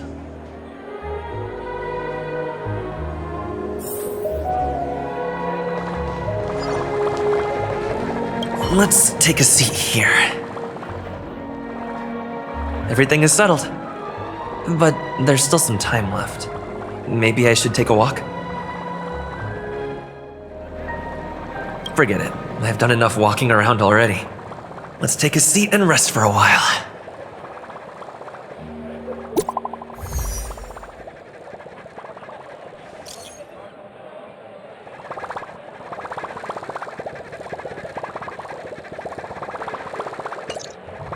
Looks like I don't have to worry about her.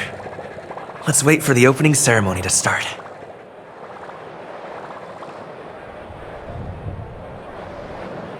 Wow! It's Miss Miss Robin! Hey, Miss Robin! Hey, Miss Robin! Over here, Miss Robin! Miss Robin! Miss Robin! Miss Robin! There it is! Miss Robin! Glory to the family! Glory to the family! I'm your biggest fan, Miss Robin!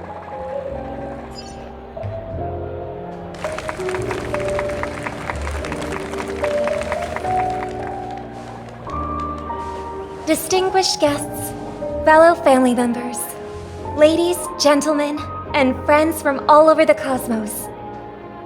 It's a pleasure to join you all in celebrating the grandest ceremony of the Amber Era, the Charmony Festival. Firstly, on behalf of the Penacony family's 5 major lineages, and on behalf of myself, I'd like to extend a warm welcome to all our guests.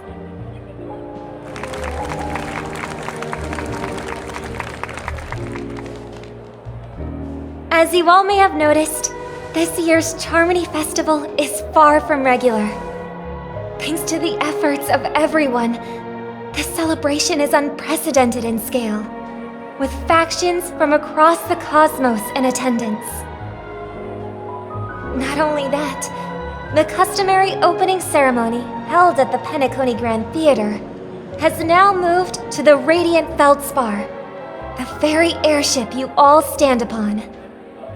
We invite you to express your warmest applause and deepest appreciation for OT Alfalfa, head of the Alfalfa family, for his selfless devotion to the Harmony's cause.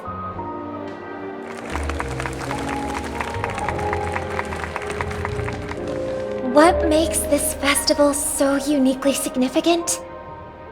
As is widely known, the Radiant Feldspar had to halt its voyage due to an anomaly in the Sweet Dream, sparking widespread discussion in the 12 Hours. Thanks to the hard work of Penacony's internal and external factions, we've finally gotten the Dreamscape back on track, just in time for the Charmony Festival. And as they say, good things come in pairs. The Charmony Festival not only celebrates this achievement, but also marks the relaunch of the Radiant Feldspar. And finally, the last reason. Does everyone remember the Watchmaker? In truth, the family has poured their efforts into this festival just to commemorate this legendary luminary. The father of Penacony, Mikhail Chard Legwork, one of the legendary Nameless who laid the foundations of Penacony. In the most bewildering times of the planet of festivities, it was he who descended from the sky with his companions, who taught us through trailblazing where freedom lies. It was also they who led the vanguard in the pioneering of the Dreamscape, in exchange for what is now known as the Paradise of Harmony. It can be said that Penacony's splendid success today is deeply rooted in the trailblazing ethos the Watchmaker planted within us.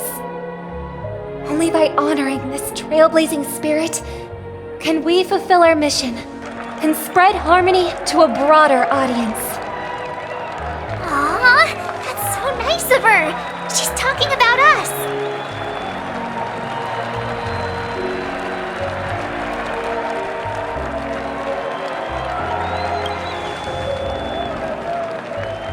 Obviously. Wait, why does that seem so ominous? And now, the Sweet Dream is back on track. All thanks to the Trailblaze, of course. If it weren't for everyone on the Astral Express, we wouldn't be able to successfully host this Charmony Festival. Thus, with unanimous consent from the 5 major lineages, Penacony's family, on behalf of all family members throughout the cosmos, offer a token of appreciation to the Nameless. Oh, I wonder if it's gonna be a big one! We will transfer ownership of the Radiant Feldspar to the Astral Express. A meager appreciation that we hope you will accept with grace. Let us gift our applause and cheers to these brave and dauntless Nameless. Nameless! Nameless! Nameless!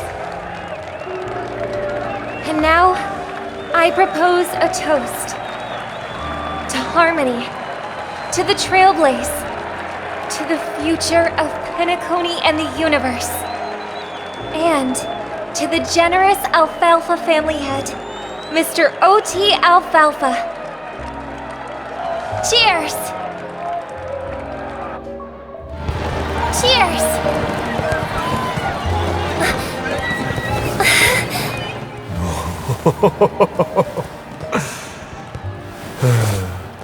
To make a decision like that. This little bird is no less capable than her brother. All's well. Right. But have you forgotten someone, my gray-haired friend? I put a bomb on this ship. You have 10 minutes to find it. Better hurry. When did this get shoved into my hands? There are still so many bombs. Now's not the time for plot twists. I can't handle this alone. Time to create a group and inform everyone.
All set.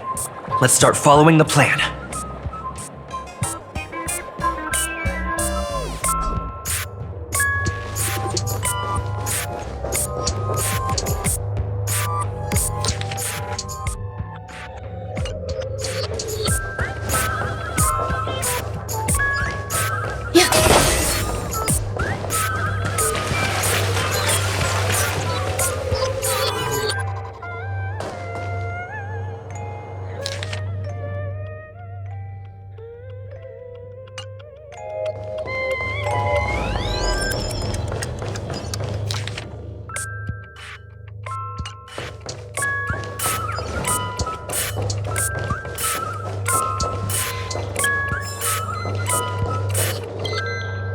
You finally arrived, oh great gray-haired little one.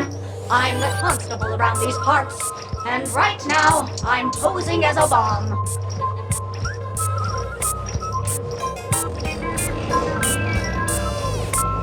I'm about to explode, and that's all you're concerned about? Alright, now that you've found me, it's my turn to complete my mission. Next, I'll count down from 5, and then explode. 5, 4, 1! Is it really that important? I'm not even a real bomb. Was it surprising, shocking, horrifying? No? Really? Fine. That's too bad then. You really ought to learn how to win a girl over.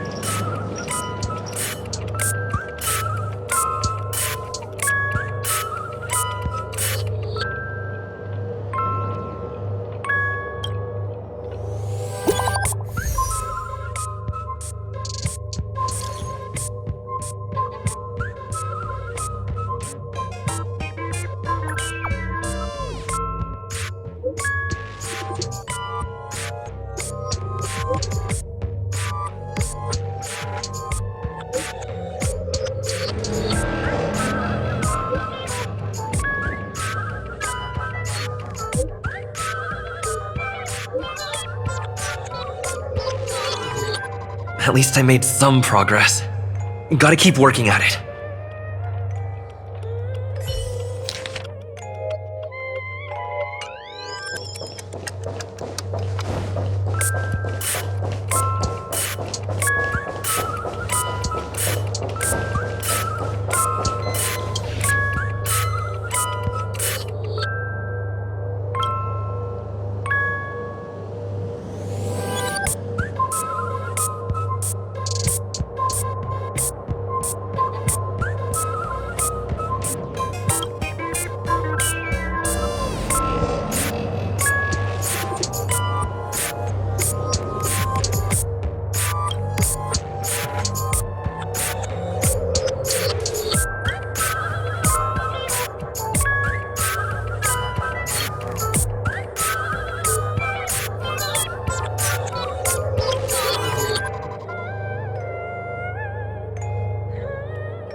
I am Penacony's famed detective. Got yourself into a pickle? I'm more than happy to help.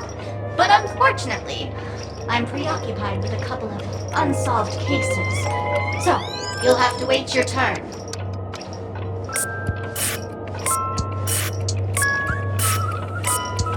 Bob. It completely slipped my mind.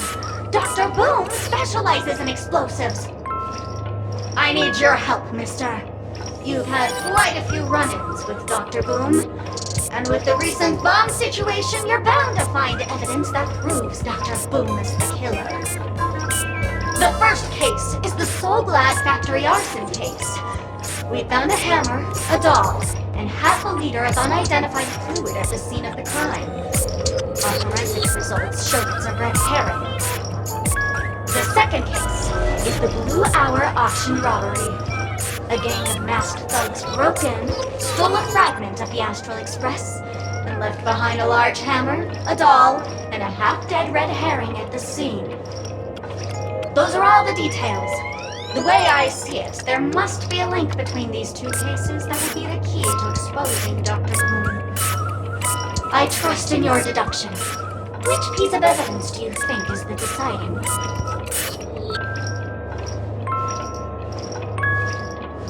Bing, bing! Correct answer! You're good, gray hair. Your mind is pretty sharp. Seeing as you've put in so much effort, I'll throw you a bone. The bomb's not here. This is only a prank I've craftily set up. Hurry, time's running out. You better find that real bomb quickly.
Lovely actor. You can call me the Director Doll.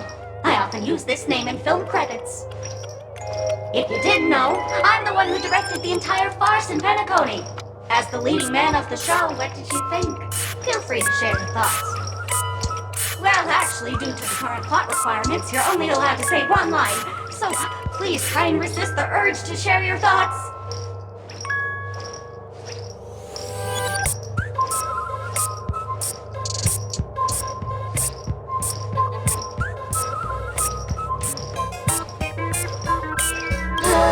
It's all my fault for being duped by the masked fools. The screenplay was written by someone named Miss Sparkle. She said she graduated from Sparkle University's film directing and screenwriting program, so we instantly hit it off. Who knew that there was no such thing as the film directing and screenwriting program at Sparkle University? In fact, Sparkle University isn't even real! Ah! Sparkle! Since you're done asking questions and I'm done answering, according to the script, I must reveal to you the fact that there's no bomb here at all, thus causing you to want to kick yourself for spending this whole time listening to me prattling on, after which we will part ways. But don't fret, I've also prepared a gift for you. A dream bubble that has the thrilling life and death moments I shared with the beautiful memo keeper. If you haven't seen it yet, you should hurry up and look for Dr. Edward.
Hello, I'm a bomb. There's still some time before I explode, so you can take a look around first.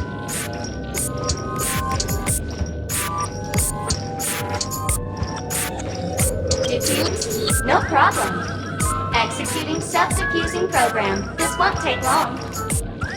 Now playing Never Give Up, Never Surrender by the trending superstar Ast Rickley from the Epsilon 12 system.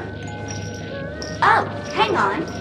Penacony's family have not purchased the rights to this song. We can't play it here. How about this? I'll recite it for you. Next up, please enjoy a recital of Never Give Up, Never Surrender. Oh, aha! If you ask me how I feel about you, don't tell me that you pretend not to see. They will never give you up, never make you sad. They will never give you up, never make you cry. They will never say goodbye to you, never tell lies to hurt you. Praise, aha!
Not much time left.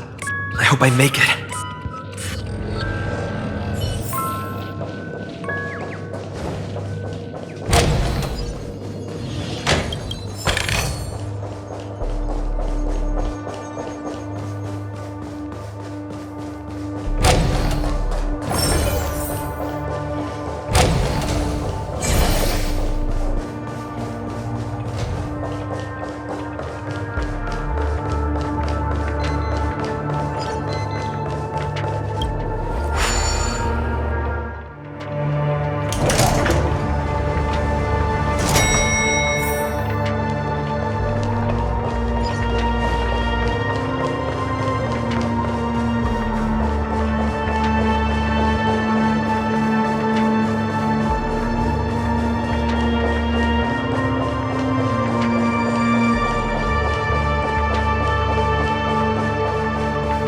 Is that Firefly?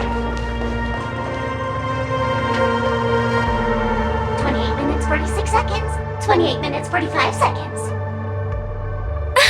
You're here!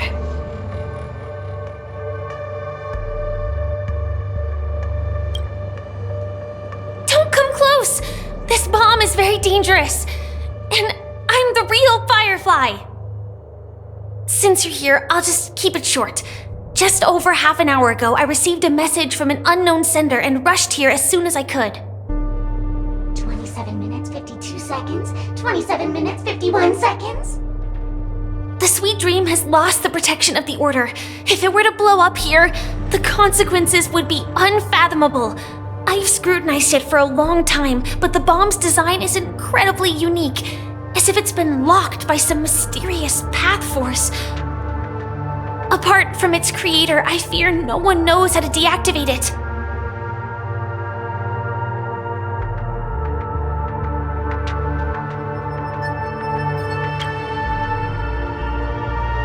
It's difficult.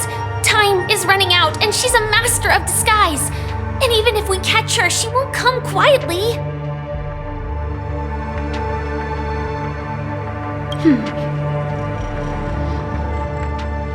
Actually, there might be another way. Do you still remember? The script said that I will experience death 3 times in the Land of Dreams. I think this moment heralds the 3rd time.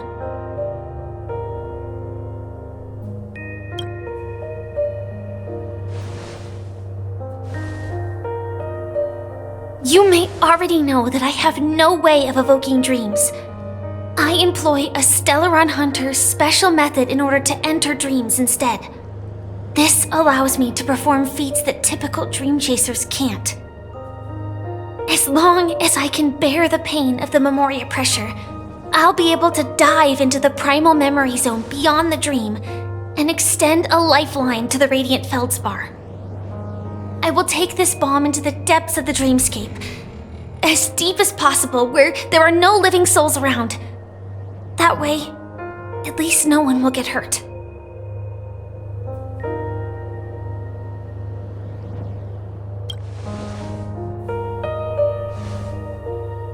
Don't worry. I believe that this Firefly armor will be enough to take me to where I need to go before the countdown ends, and maybe even make it back safely. At present, this is our best and most logical course of action. After all, a long story deserves a happy ending. I have some words to share with you, though they were spoken to me by Miss Acheron. She said that the so-called impossible is merely something that is yet to happen. At the moment, there are so many things that seem impossible, but are they really never going to happen? Maybe it's just that the moment to disprove these impossibilities hasn't arrived yet. Whether it be a literal ending, suffering akin to death, or a harrowing deathscape. Before the appointed destination arrives, they are all the same. Yet I can still make myriad choices. I also firmly believe that when that moment arrives for us to make a choice, the answer to our end will already be within our hearts. It is not destiny that shapes us, but we who shape destiny. The Astral Express and the Stellaron Hunters are like light and shadow. We walk on different paths, intertwined, moving forward and growing together. Maybe the end is predestined, but it is not today. Since things are going too well, let's speed up the countdown. Human life is short, just like fireflies to a flame. So if you have an answer in your heart, always remember, don't leave with any regrets. We have this right, don't we?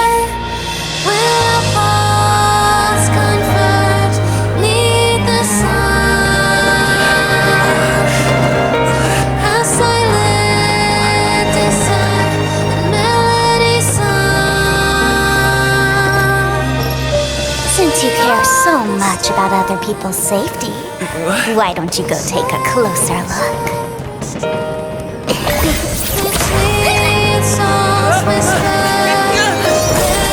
You see, everything is possible in this land of dreams.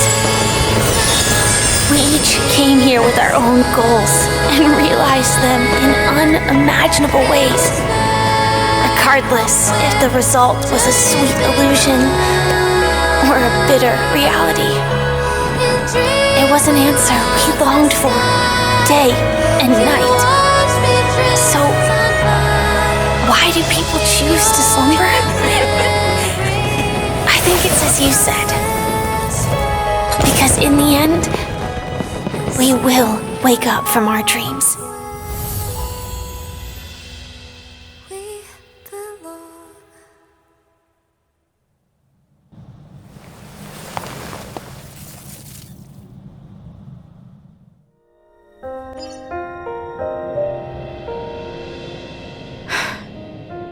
When I arrived, I happened to see a child holding it. He said the flowers were prepared by Aunt Jessie for the watchmaker and the war comrade he'd missed his whole life. Mikhail would place 2 bunches of flowers here year after year.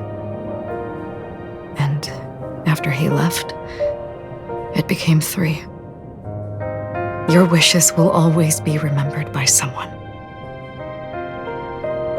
Now, Penacony, as you hoped, has welcomed the dawn after a long, dark night. The path forward may not be a bed of roses, but at least people are prepared to step forth towards freedom. Tiernan, you can go home now. While the Nameless are also preparing for the next stop of their voyage.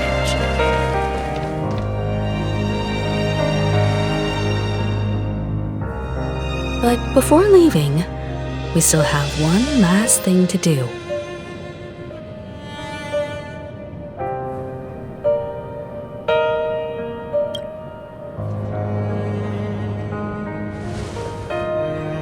A fitting end to the tale of the departed. One could not ask for a better farewell. Go on. They're all here.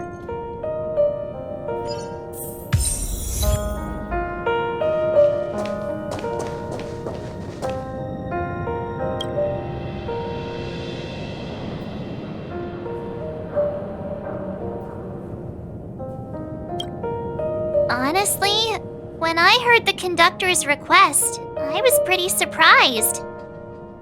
The Nameless. Those who trailblaze, doing good deeds but never seeking recognition.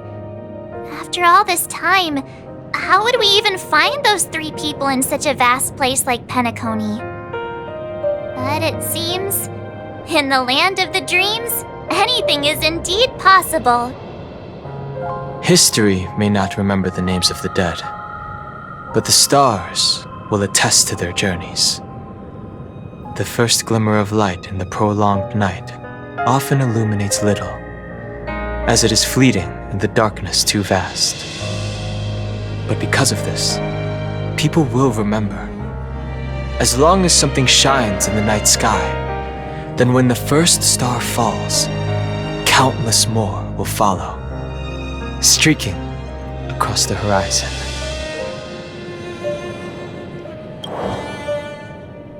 Brooklyn Tiernan, Rosalina J. and Estella, we raise a toast to you, trailblazers of the Silver Rail. A toast to history that no longer remains silent. The passionate and courageous pursuit, and a voyage that traverses the stars.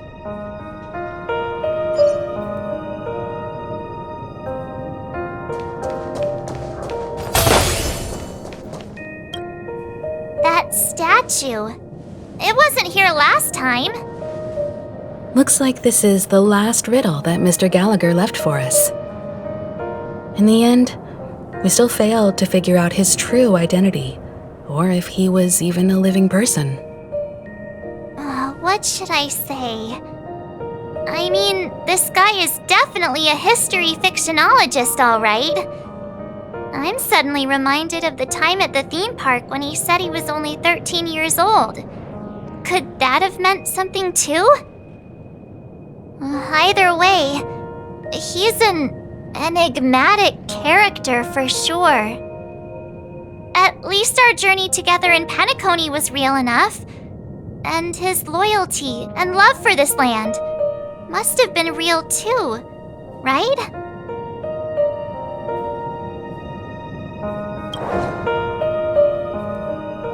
Gallagher, we raise a toast to you, the slumbering hound. To the festival's invitation, to all lies and the singular truth. If we ever meet again, please don't talk in riddles.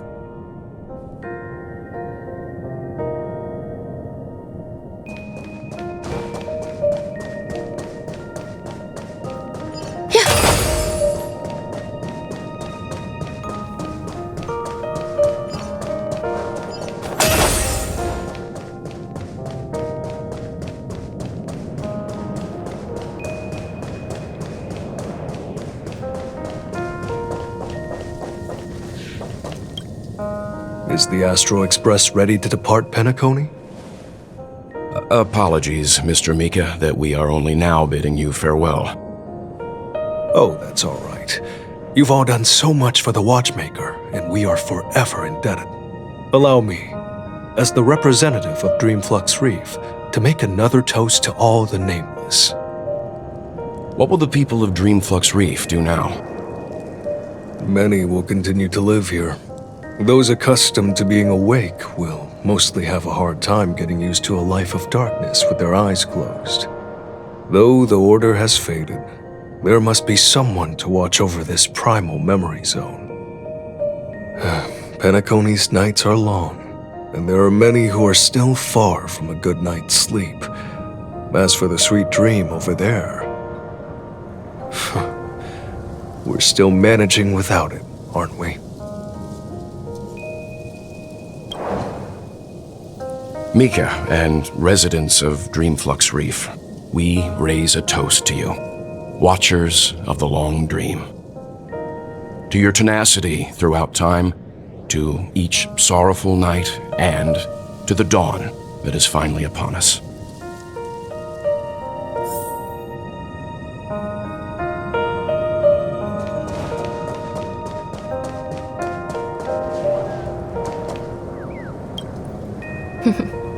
In the end, we still came full circle.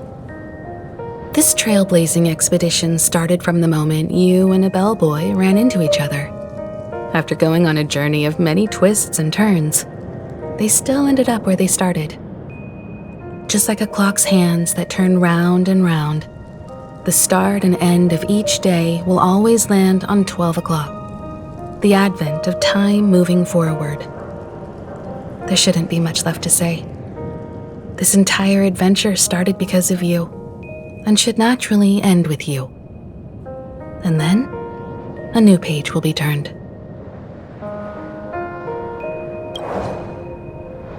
Mikhail Char Legwork, we raise a toast to you, Watchmaker of the Land of the Dreams, Nameless of the Astral Express. To Penacony's past, present, future, and the child's unwavering dream unto death. With that, our duty as Nameless should be complete, right? The Trailblaze can illuminate the way. But ultimately, the future of a world belongs to those who live in it.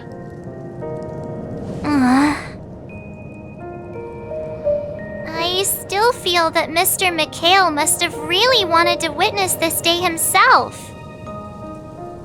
What's on your mind, March? Just a strange feeling. I had it a few stops ago, but it's super strong this time. Why not talk about it? Maybe everyone's thinking the same thing. I can't help but think that whether it's Mr. Mikhail, Mr. Tiernan, or Madame Rosalina, their lives must have been long, and they must have experienced plenty of stories. They were also young once, stumbling and bumbling around just like us, getting into scraps and mischief, that sort of stuff. Companions, enemies, journeys, adventures, all the sad and happy memories. The everyday that we're used to, they've lived through them too. But those things are all in the past.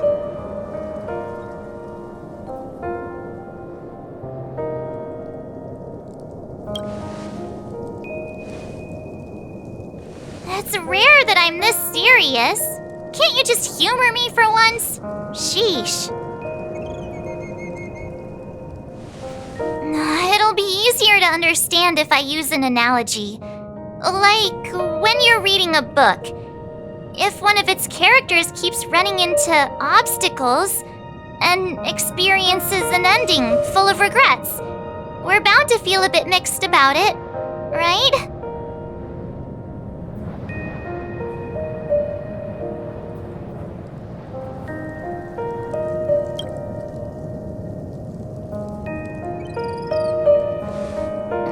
because we've seen every nook and cranny of their lives, we see these people as special. So, even if there are parts of it that aren't really realistic nor logical, we still hope that their story gets a good ending when it comes. But what if they and we aren't really that special? When Mr. McHale sat in this chair, waiting for the Astral Express to arrive every day, what was he thinking? And if, at the end of his life, he could still firmly say he had no regrets, then what is this regret we feel in our hearts right now? I think each and every one of us is searching for the answer to this very question. The universe is vast, and our lives are but specks. The Trailblaze never ends, but against the backdrop of the cosmos, the average person's lifelong journey is merely a short stretch.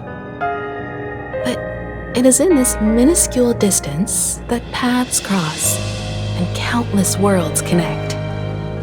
The universe may not remember every person who leaves a tie along the silver rail, but we will. As long as we remember, their stories will never end. And what Mr. McHale has left for us is his answer to this very question. It may not be perfect, but it left a smile on this storied, jaded old Nameless's face at the end of his life. And its meaning will be interpreted by those who come after us. It's not the answer that's important, but what we can learn from others' answers, right? This is what trailblazing is. Sure. I'm really sorry for bringing down the vibe. Quick, Don Hung, tell us a dad joke to lighten the mood.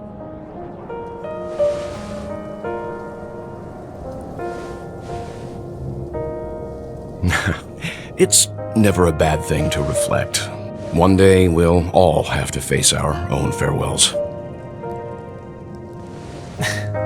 But before that, we still have a long way ahead of us together. So the most important thing right now is to tell the conductor what we saw in Penacony. Then prepare ourselves for our next trailblazing destination. I should get back to the Express.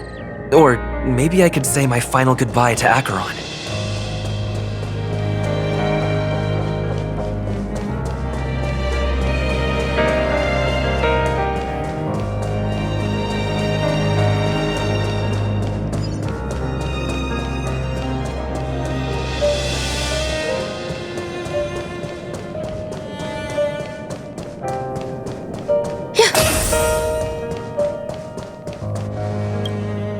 Do you still remember when we first arrived in Penacony? Who would have thought our paths would cross in such a way? Come to think of it, I didn't even get a chance to formally introduce myself. Simply put, I'm a self-annihilator who was cursed by the Nihility. My hometown was destroyed a long time ago, and the whole world was erased beneath their shadow. In order to fight against the cruel end of self-destruction, I went on a journey in search of a way to sever the chains of the Nihility. After a long and grueling search, I am convinced that my destination lies within the depths of the dark web, where reality and the Nihility are separate. In there lurks a secret called Device 9. One day, I'll reach it. The ocean of stars is vast, and given our destinations, I'm afraid our paths may not cross again. But the trailblazing expedition ahead is always full of unknowns, and my blade is sharp enough to sever fate. As long as we maintain our original resolve, I believe there will come a day where we will meet again.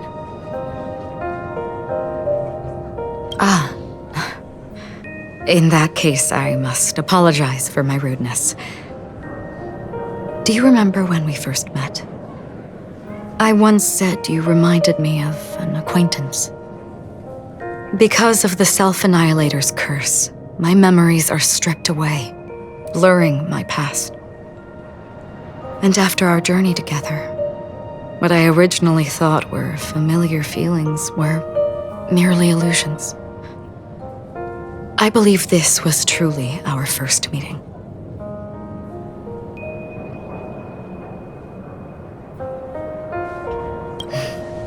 That's right. What matters more is not who I am, but what we have done together. This story will forever be etched in my heart. We both still have our own paths to walk. So let's forge ahead. Hopefully, if we meet again, it'll be beneath clear skies. Do you still remember when we first arrived in Penacony? Who would have thought our paths would cross in such a way? Come to think of it, I didn't even get a chance to formally introduce myself. Simply put, I'm a self-annihilator who was cursed by the Nihility. My hometown was destroyed a long time ago, and the whole world was erased beneath their shadow. In order to fight against the cruel end of self-destruction, I went on a journey in search of a way to sever the chains of the Nihility. After a long and grueling search, I am convinced that my destination lies within the depths of the dark web, where reality and the Nihility are separate. In there lurks a secret called Device 9. One day, I'll reach it. The ocean of stars is vast, and given our destinations, I'm afraid our paths may not cross again. But the trailblazing expedition ahead is always full of unknowns, and my blade is sharp enough to sever fate.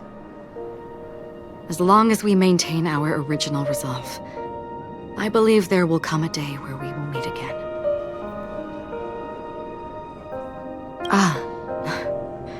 In that case, I must apologize for my rudeness. Do you remember when we first met? I once said you reminded me of an acquaintance. Because of the Self-Annihilator's curse, my memories are stripped away, blurring my past. And after our journey together, what I originally thought were familiar feelings were merely illusions. I believe this was truly our first meeting.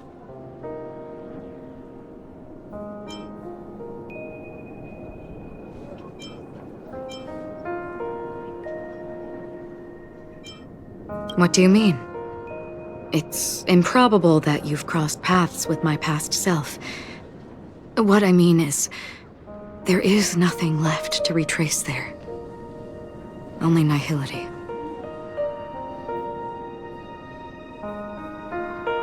I see. You've also had a similar experience? Then you should know that this me and your memory of me are not the same person.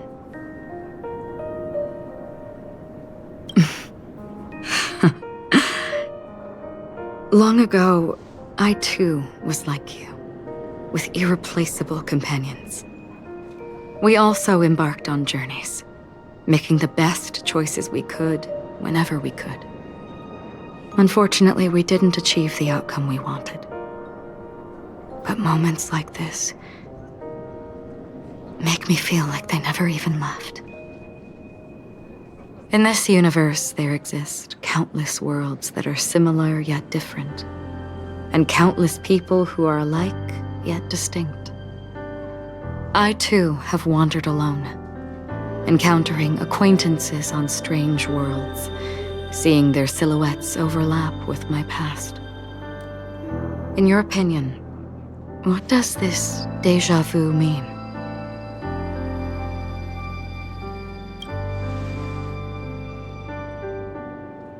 Attachment, desire, longing. They may all be right, but they are all incomplete.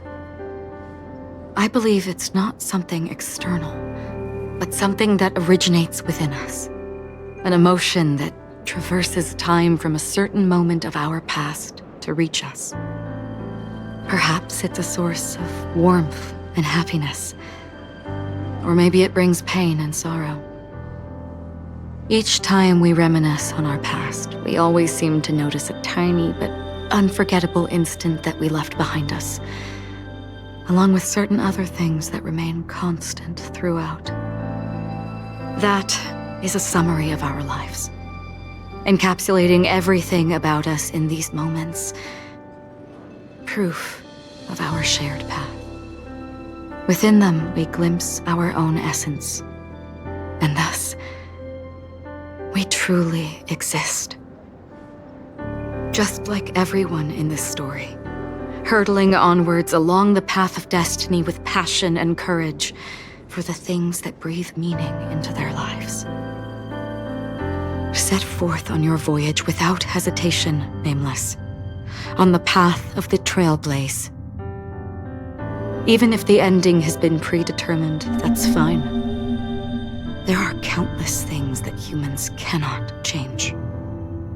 But before that, on the road towards the end, there are still many things that we can do. And because of this, the end will thus reveal a completely different meaning. This is the meaning of journey. All those things, beautiful before, are still so now. And I believe it will still bloom at the end of the nihility. Until we meet again beneath the sun's rays.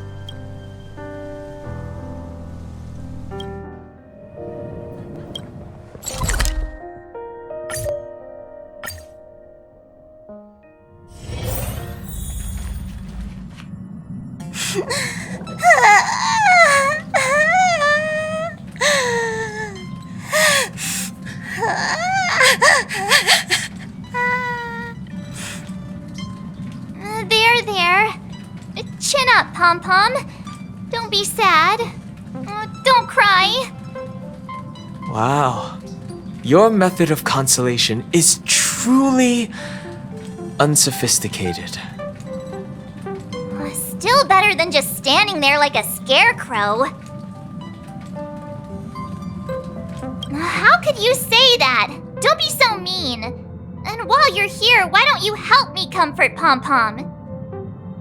We told Pom-Pom all about our adventure, and they suddenly started crying. I've never seen Pom-Pom so sad before. The conductor never cries. Pom-Pom is never sad. Pom-Pom is just angry. Yeah, angry.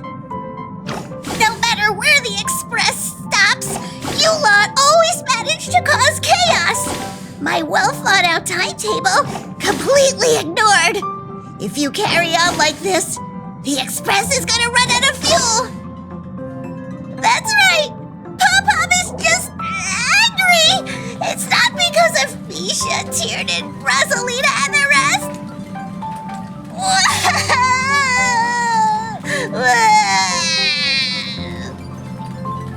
It's okay. Oh, Pom-Pom, just let it all out. Everyone, could you all take a break in the next car? Don't worry. I'll stay here with Pom-Pom. But... Let's go, March.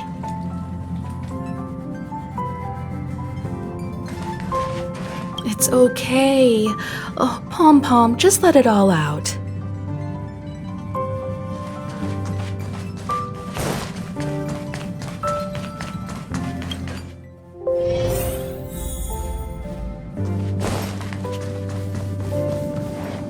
I never expected Pom-Pom would be so distraught. Those three nameless must have meant a lot to Pom-Pom.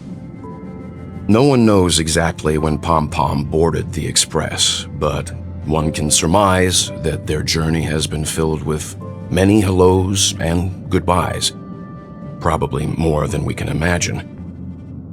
The fact that they're crying so hard is probably a good sign. It proves that Pom-Pom's emotions haven't become dulled by the grind of time. They still deeply cherish every nameless who has boarded the Express and value every journey shared with them.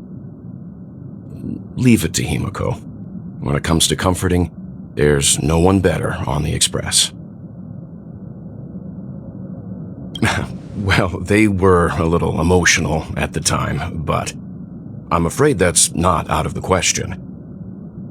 Since you joined us, the Express has stayed longer than anticipated at every stop along the way, and to ensure that everyone always makes it back on board, Pom-Pom has had no choice but to delay the warp jump schedule. I see. No wonder I can regularly hear Pom-Pom pacing anxiously up and down the corridor. Turns out Pom-Pom's been silently putting in a lot of work for us. Wow. Different from typical vehicles, the Astral Express converts every Trailblaze into the energy it needs to run. Ideally, as long as trailblazing expeditions continue without interruption, the Express will receive a constant flow of energy, much like a perpetual motion machine. But because of our previous encounters, fuel is being used up much faster than expected. We can probably only pull off 2 more warp jumps at most. Only 2 more? Isn't that super risky? Oh, I don't want to become an ice cube floating around in space again.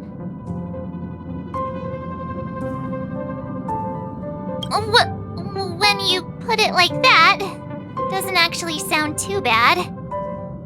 But I don't even want to become an adorable ice cube floating around in space again. Which also means that we must prudently consider our next destination. Yes, I've already checked the astral charts. The 2 nearest worlds to us are the oceanic planet of Lushaka and the agate world, Melustanen. As for which one we're headed to, that still requires a vote. Or perhaps you might consider a suggestion.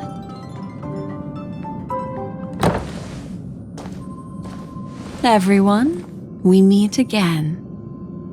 It's you! Why were you just in my room? It's a very cute room, Miss March. Just like you.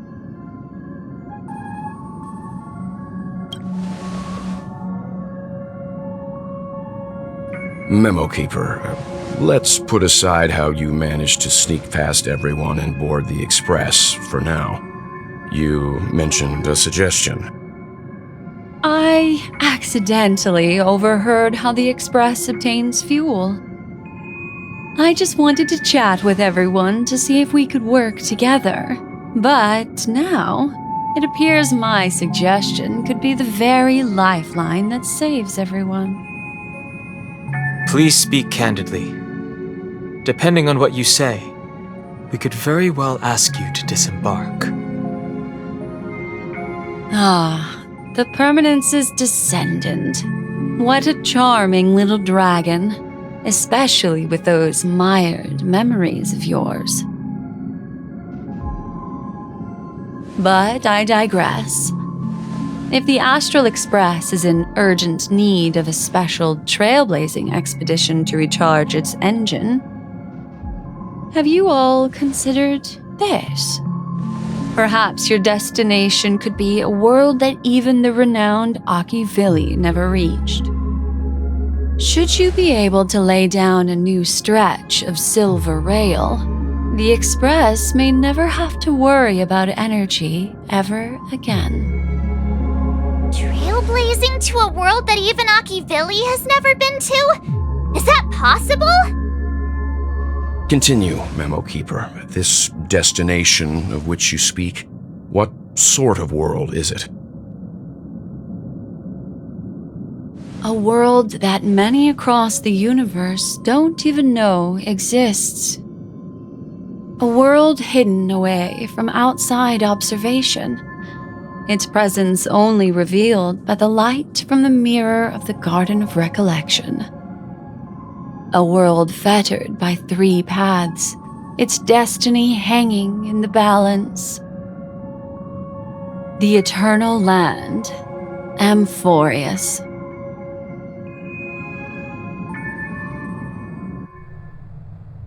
I hope I'm not too late, child.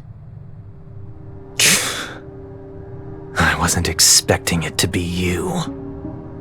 Don't you know how many sentry posts the family has built? And how hard it is to get you out of here? Looks like my time's up. What do you mean? What time? Negotiation, interrogation, or death. My fate lies entirely in your hands, Lady Jade. The dance is done.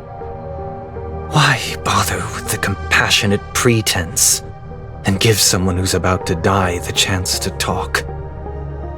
Despite your fall from grace, you still look well. I'm very glad to see that you're so full of verve. Do not insult my pride with half-veiled sarcasm. Have you specially come to see me just to sate your vile vanity? Oh, of course not. I merely came to fulfill your younger sister's wishes, to offer you a generous trade. That is, if you're willing to accept. Robin? To build a true haven where everyone can attain peace. That's the oath between you siblings, isn't it? If I told you there was still a chance to realize this vow, would you be willing to talk to me then?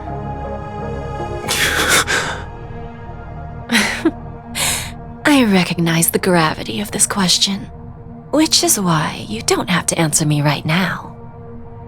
Go now. You are free, O Chosen One, who dare to exceed his bounds, sever your wings, descend to the mortal realm, and walk their lands. See what this world is truly like. I will not accept your charity. As I mentioned earlier, it's a trade, and you don't have to give me an answer right now. Rewards are not reaped in a day, and if there's one thing I'm best at, it's waiting. The sweet dream still continues, and the night is still long. You have plenty of time to contemplate your answer. A word of advice for you before we part ways. A word of warning from someone who's been in your shoes before. Life is too short to miss out on golden opportunities.